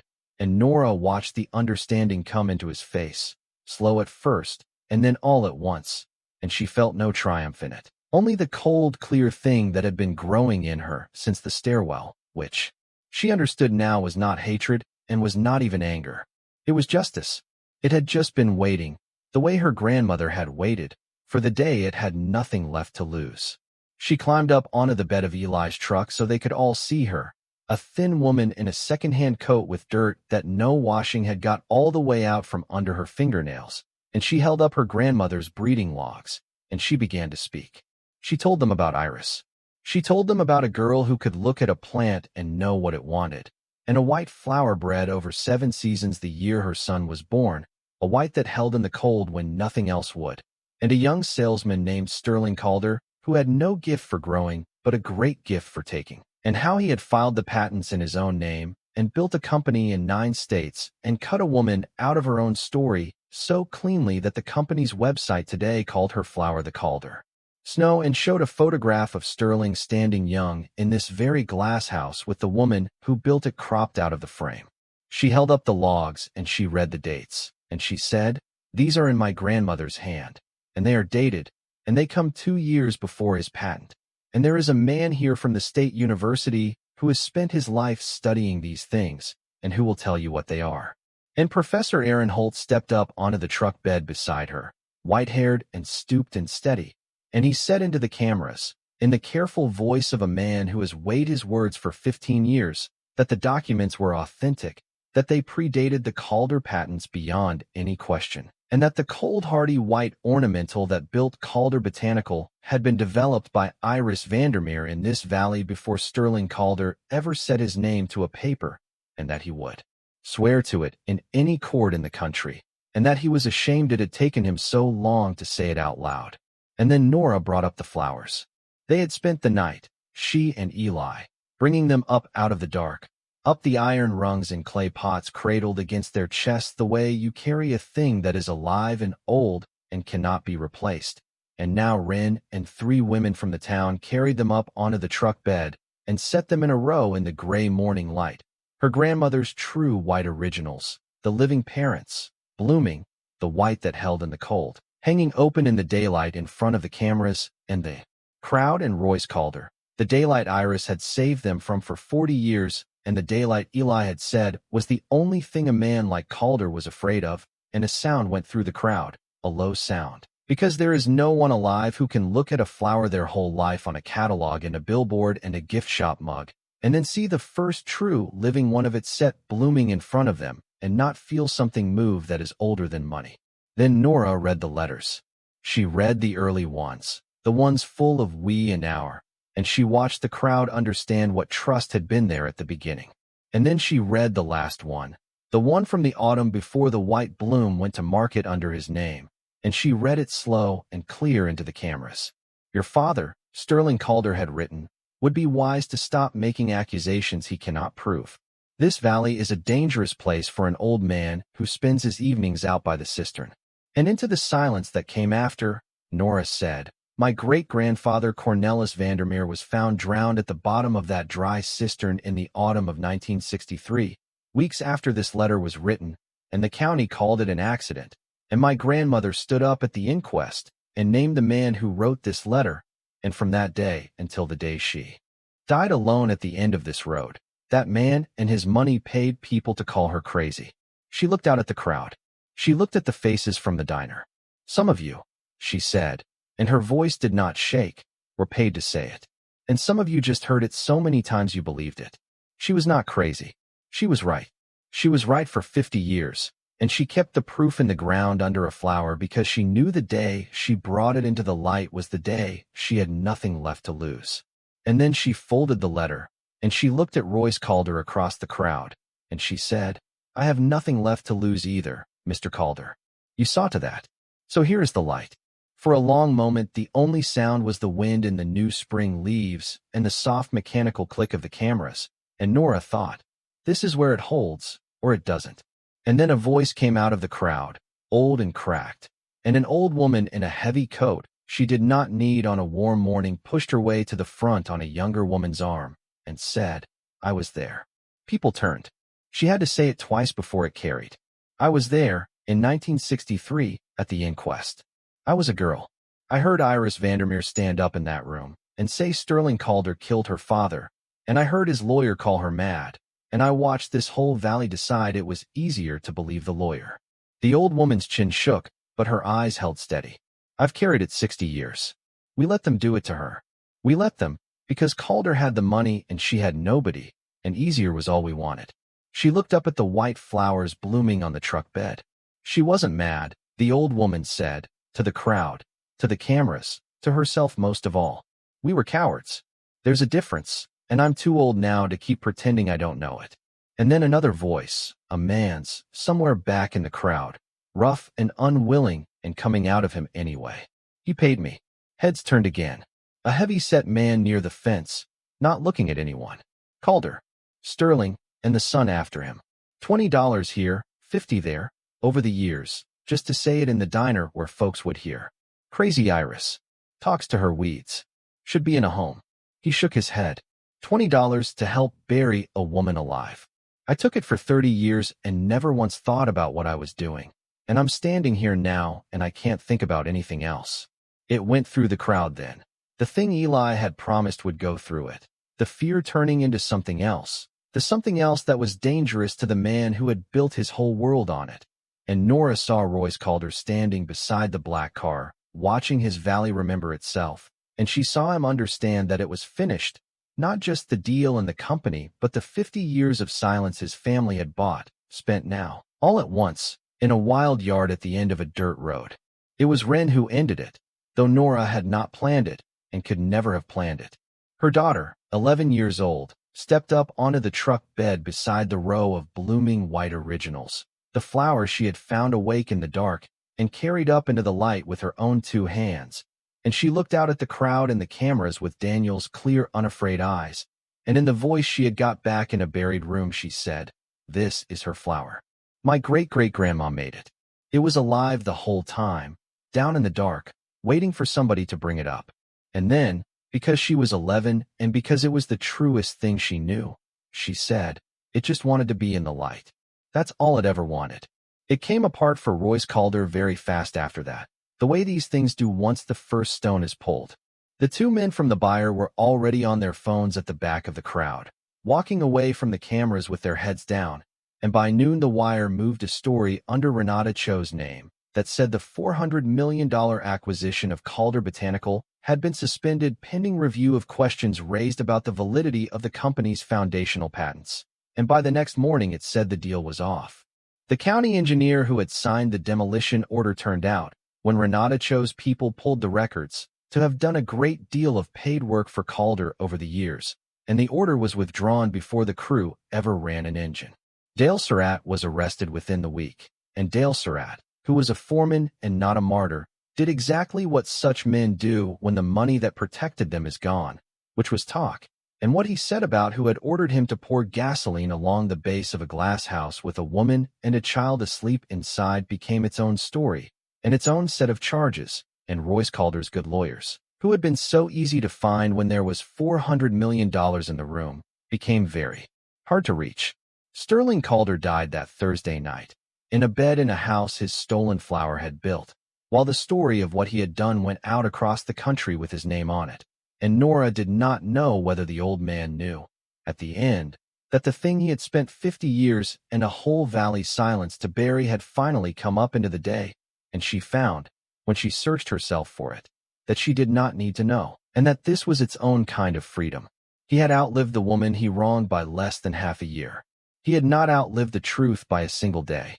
She saw Royce Calder one more time, a month later, when he came up the track on foot, alone, no black car, no foreman, and stood at the bottom of the porch steps where his father's flower had built the coat he was wearing, which was the same coat, she noticed, though it hung on him differently now. He did not smile. That was the first thing.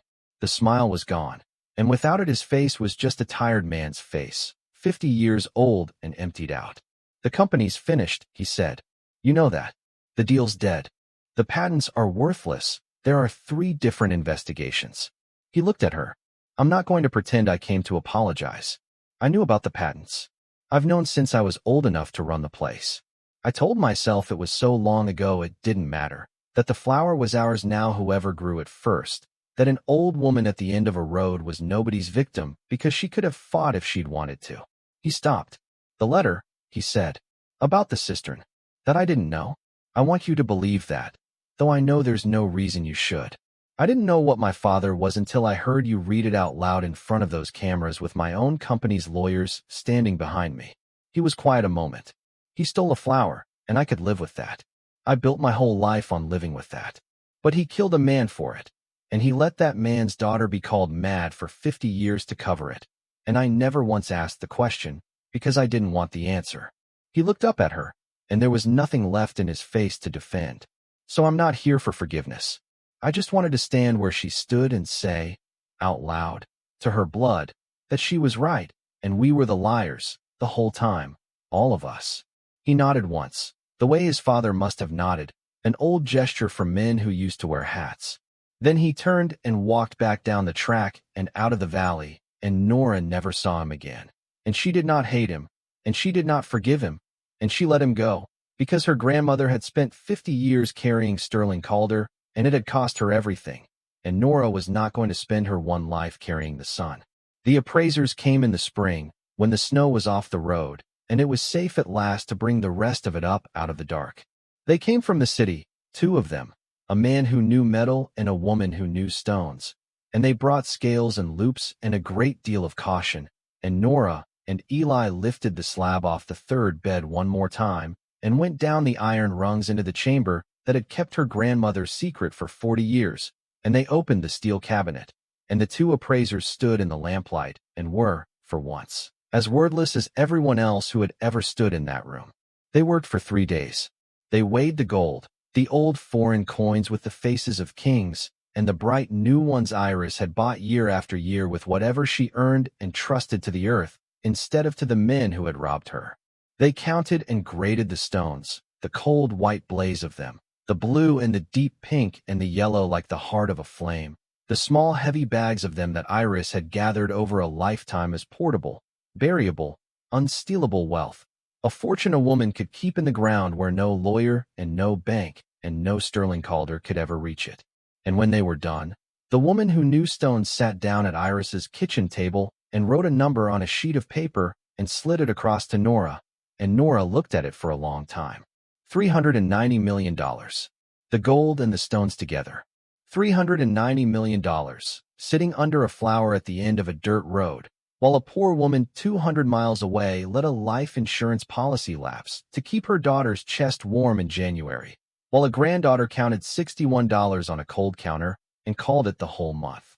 $390 million that the world had decided was worthless, condemned, a ruin, a crazy old woman's weeds, because the world had looked at the glass and never once thought to look under the flower. Nora set the paper down on her grandmother's table, and she did not feel the way she had once imagined she would feel, standing in the rain in a lobby holding the keys to a house that was no longer hers, imagining what such a number would do. She felt, instead, the thing her grandmother had written in the letter that started all of it, the line Nora had read 4 times in the stairwell and 100 times since. The thing of value is not the glass. It is what is under the 3rd bed. And Nora understood at last that Iris had not meant the gold, not really, and had not meant the stones.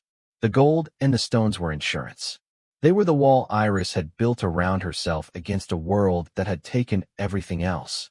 The thing of value, the thing Iris had truly buried under the flower, and kept alive in the dark with warm water and stubbornness for 40 years and trusted to a granddaughter she was never allowed to know, was the truth.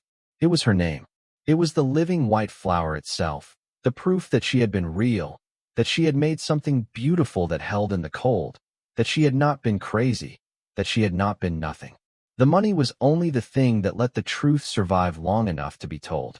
And the truth had been told now, in the daylight, in front of the cameras, with the flowers blooming on the bed of an old man's truck. The family called, of course, when the number got out, because in families like Nora's the number always got out. Dolores called from Arizona with a voice gone soft and warm where it had been a hand on the back of the neck, and she said she had always known there was something special about Iris. Always said so. And Nora let her talk and did not contradict her and did not remind her of the word she had used, crazy. The word she had used about a woman who turned out to be sitting on $390 million, and the truth besides. Brett sent a long message full of numbers again, advice about trusts and tax shelters, and how to manage a windfall, and Nora read it, and did not answer it. And after a while the messages stopped. She was not cruel to them. Her grandmother had taught her, from beyond the grave, what cruelty did to a person if you carried it, and Nora had a daughter watching her, and she would not teach Ren that being wronged was a license to wound. But she did not let them back in, either. They had taken his money and his side.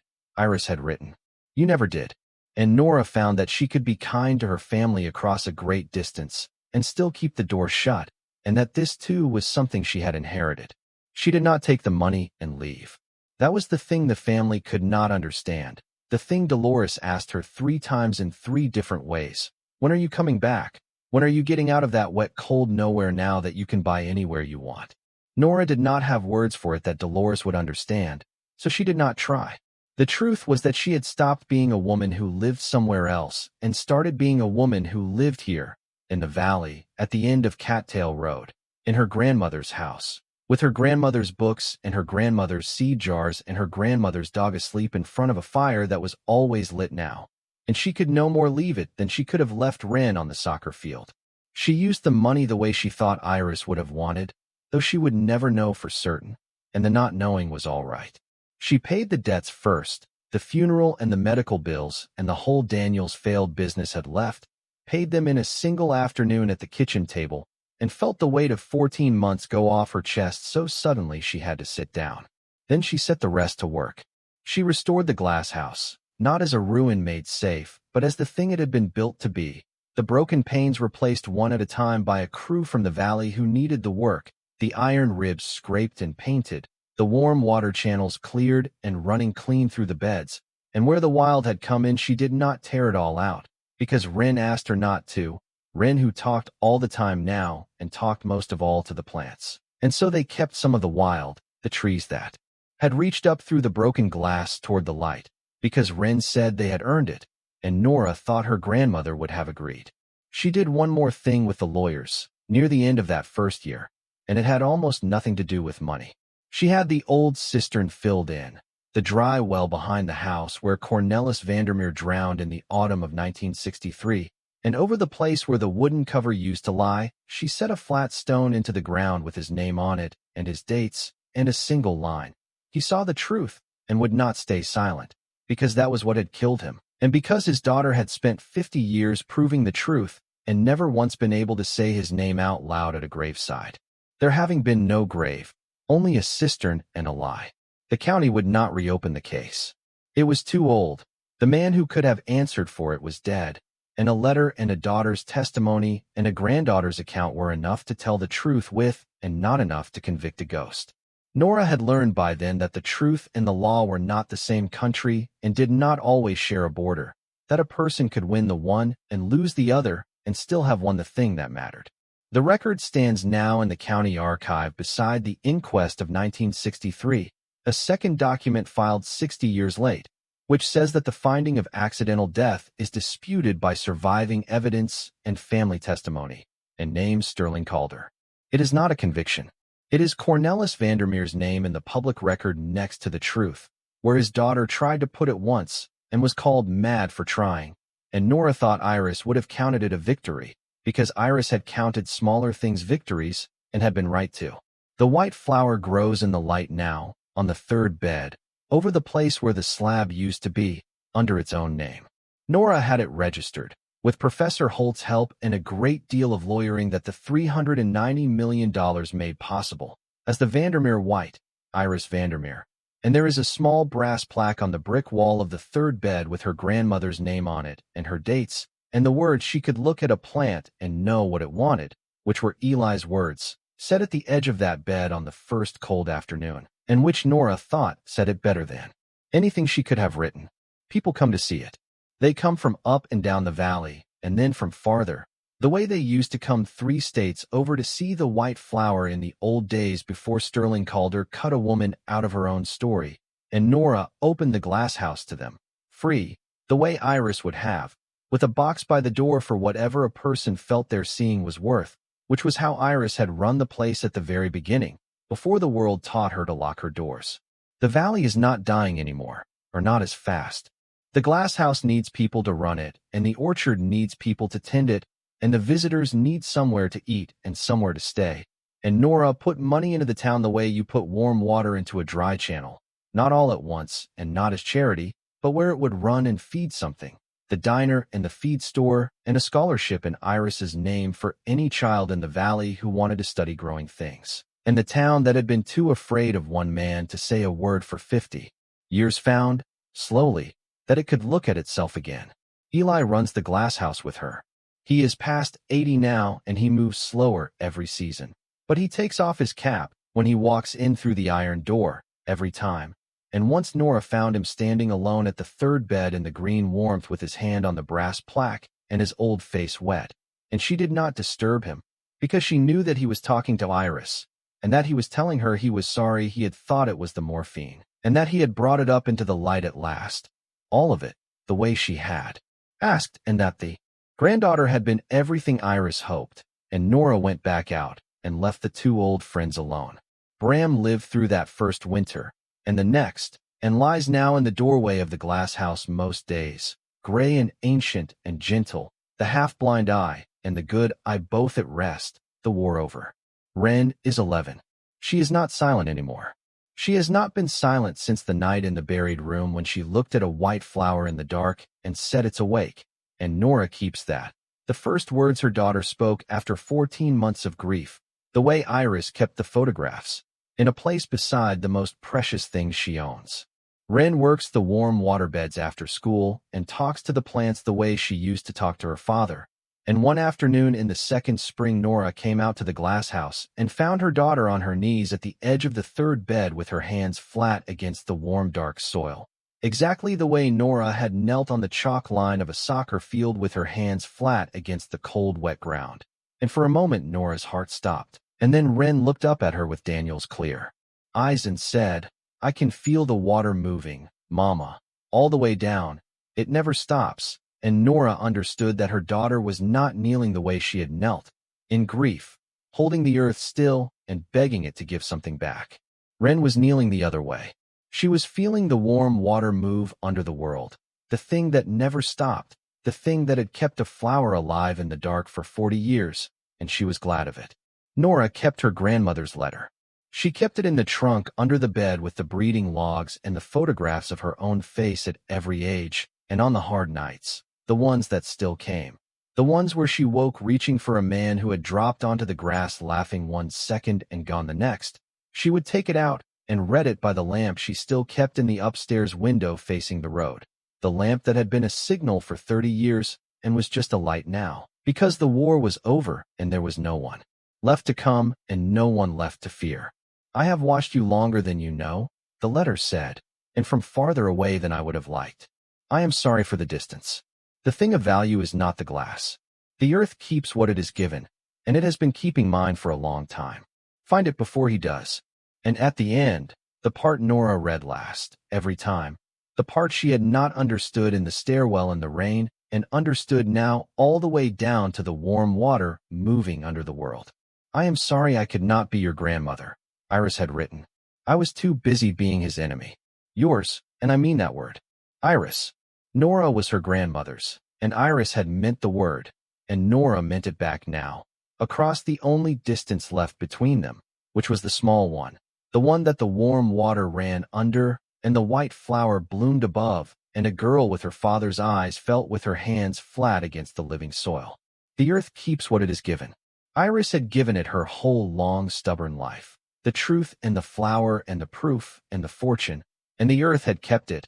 And a poor woman with $61 and a silent child had come to the end of a dirt road and dug it up into the light, all of it, and called the flower by its right name, and was not poor anymore, and not in the way of money only, and not mostly in the way of money at all. The lawyers came back to her in the second autumn, the season the apples in the wild orchard finally set fruit heavy enough to pick, and what they brought this time was a settlement. Calder Botanical did not survive the spring. A company built on a patent that turned out to belong to a dead woman could not borrow, and could not sell, and could not hold its buyers once the wire story moved and the investigations opened. And by the time the snow was off the high passes, the 9 glass houses in 9 states had begun to go dark one by one. The gift pavilions shuttered, the catalogs unprinted, the name that had meant something for 60 years worth less every week. What was left of it? The land and the stock and the insurance and the long tail of what a court will make a wrongdoer pay when the wrong is finally proven, came in the end to Iris Vandermeer's estate, which was to say it came to Nora, because the law, slow as it was and late as it was, had at last agreed that the foundation of the whole empire had been taken from a woman in this valley, and that her heir was owed. It was not $400 million. The deal that would have paid that was dead. An erect company is worth a fraction of a whole one, and the lawyers took their share and the years took theirs. But it was a great deal of money, more even than the gold and the stones when it was all counted, and Nora sat with the figure at her grandmother's table the way she had sat with the appraiser's number the spring before, and felt the same strangeness, the sense of holding something too large to be real in a kitchen with a hand pump at the sink. She had been reading the last of it by then. The final box of her grandmother's papers, the one she had left until the end because it was the heaviest, and she had assumed it held more of the proof. It held no proof. It held a ledger, the oldest of all of them, the leather worn soft as cloth, and it went back to the very beginning, to the years before Sterling Calder, when Iris was young and the glass house was new and the white flower was still 7 seasons of crossing away from being born. The ledger was a record of giving, page after page of it. In a younger and surer version of the hand Nora had come to know, the names of people up and down the valley and beyond it, and beside each name what Iris had given them. Seed mostly, cuttings, knowledge.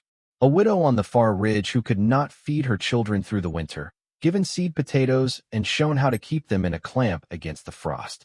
A young man starting a nursery with nothing, given stock that would have cost him a year's wages, and a note in the margin, he will be good. He listens. A whole column of families during some hard year Nora did not know the history of, each given what they needed to put food up, and at the foot of that page, in Iris's hand, no charge to any of these. They have enough to carry without owing me. That was the woman, Nora understood, sitting in the lamplight with the old ledger open in front of her. That was who Iris had been before the world made her shut the doors. Not the recluse at the end of the road. Not crazy Iris with her weeds, not even the patient enemy who had buried a fortune and a truth under a flower and waited 50 years to be believed.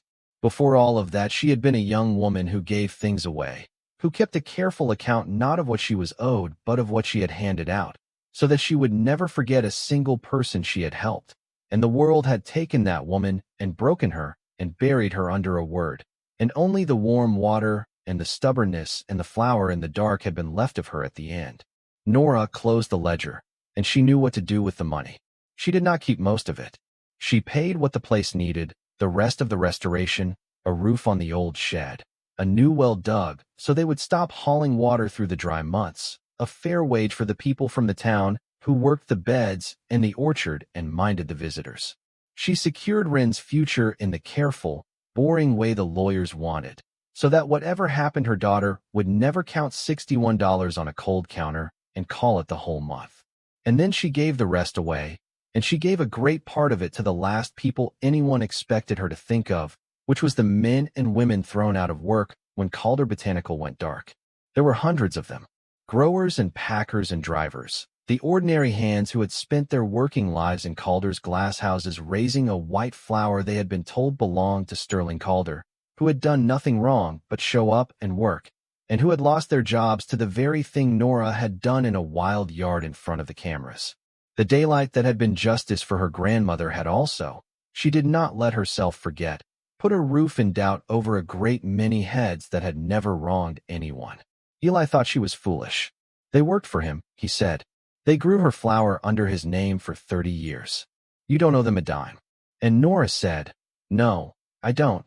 The way Iris never owed the widow on the ridge or the young man with the nursery and gave anyway. And that's the whole of it, Eli. My grandmother kept a book of what she gave because she was never owed and gave anyway. The last thing I want to be is a woman who only pays what she's made to.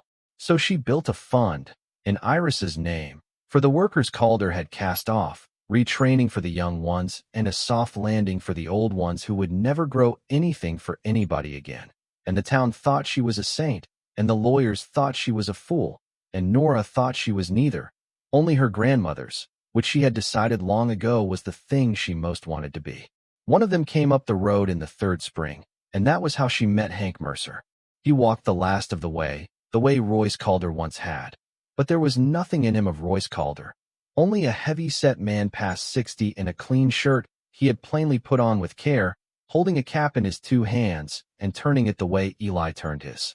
He stood at the bottom of the porch steps and could not seem to get his first words out, and Bram, who knew the difference by then between a man who came to take and a man who came in need, lay in the doorway and did not lift his head.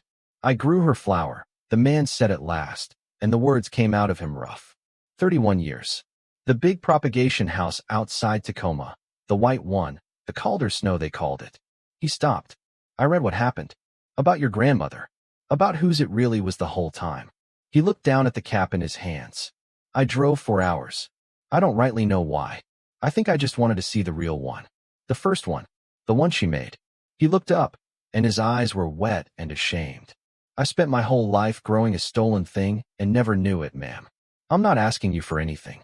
I lost the job when they closed us, but I got the letter about the fund, your fund, in her name, and I couldn't take it without coming to say I'm sorry to her face, except she's gone, so I came to say it to you, and to see the flower, if you'll let me. Nora took him into the glass house. She did not say anything, because there was nothing to say that would be the right size, and she led him down the central aisle through the warm green air to the third bed, where the white flower grew now in the light under its right name, with the small brass plaque on the brick wall. And Hank Mercer stood in front of it and looked at the living original of the flower he had tended for 31 years in exile, without ever knowing whose hands had made it or what it had cost, and the big man put his cap over his face and wept. When he was done, he wiped his face, and he looked at the flower a long while with a grower's eyes, the eyes that can see what a plant wants, and he said, "Lo, she was better than any of us. Look at the throat of it. Look how it holds. I've grown 100,000 of these, and I never once saw one bloom this clean. 30 years, and the company never could match what she did in this old glass with warm water out of the ground."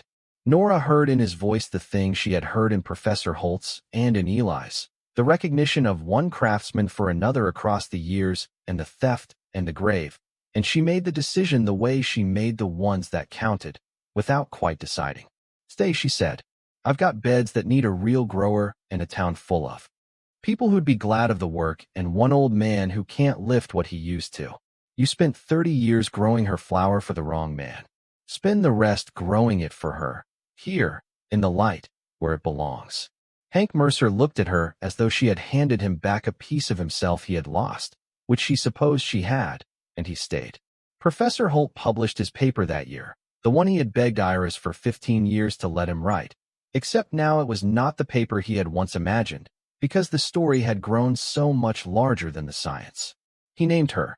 In the journals where these things are settled for good, in the record that the field keeps of itself, the cold hardy white ornamental that changed American gardening was set down at last under the name of the woman who bred it, Iris Margarethe Vandermeer, with the dates out of her own logs, and the false history was struck through, and Sterling Calder's name moved into the part of the record reserved for men who took what was not theirs. It did not make the news the way the cameras in the yard had made the news. It was slower than that, and smaller, and it mattered more, because the cameras moved on in a week and the record does not move on. The record is what 100 years from now will say was true, and 100 years from now it will say Iris Vandermeer, and that, Nora thought, was the daylight that did not fade. She kept doing the thing the old ledger had taught her. It suited her, and it suited the place, and it was what Iris had built the glass house for at the very start, before the locks.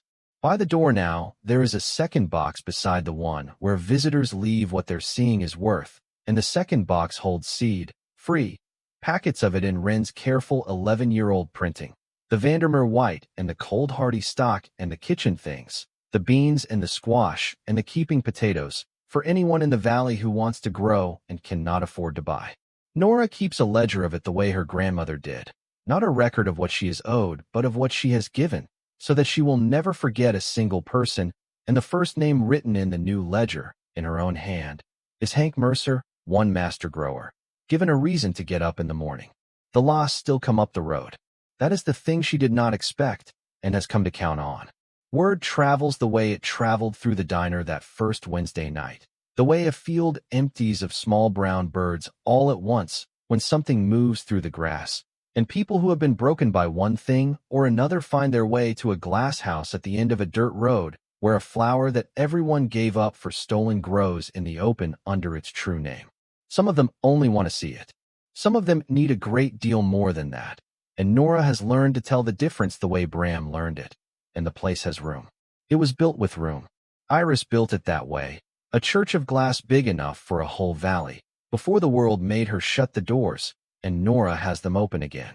She was standing in the doorway on an evening late in that third spring, Hank gone home, and Eli gone home, and Wren still out among the beds in the long gold light, when she saw a figure turn off the road at the bottom of the track and start up it on foot, slow, uncertain, the way a person comes toward a thing they are not sure they are allowed to want. Nora could not see the face yet. She did not need to. She knew the walk. It was the walk of someone who had run out of other roads, because she had walked it herself once, into a stairwell with the rain coming down, with $61 and a silent child and nowhere left to go. Bram came up off the floor beside her, and he did not growl, and his tail moved once against the doorframe. Nora wiped her hands on her apron and went down the porch steps into the green spring evening to meet whoever it was, and to open the door, and to give them whatever it turned out they had come for. Stories like this remind us that starting over is terrifying, but it is always possible. If you or someone you love is facing a total reset right now, whether from a divorce, a loss, or a financial disaster, you need a plan. Scan the QR code on your screen or click the link below to get the Phoenix Blueprint for just $17. It gives you the exact steps you need to take in the first 48 hours and a 90-day plan to get your independence back. Thank you for watching.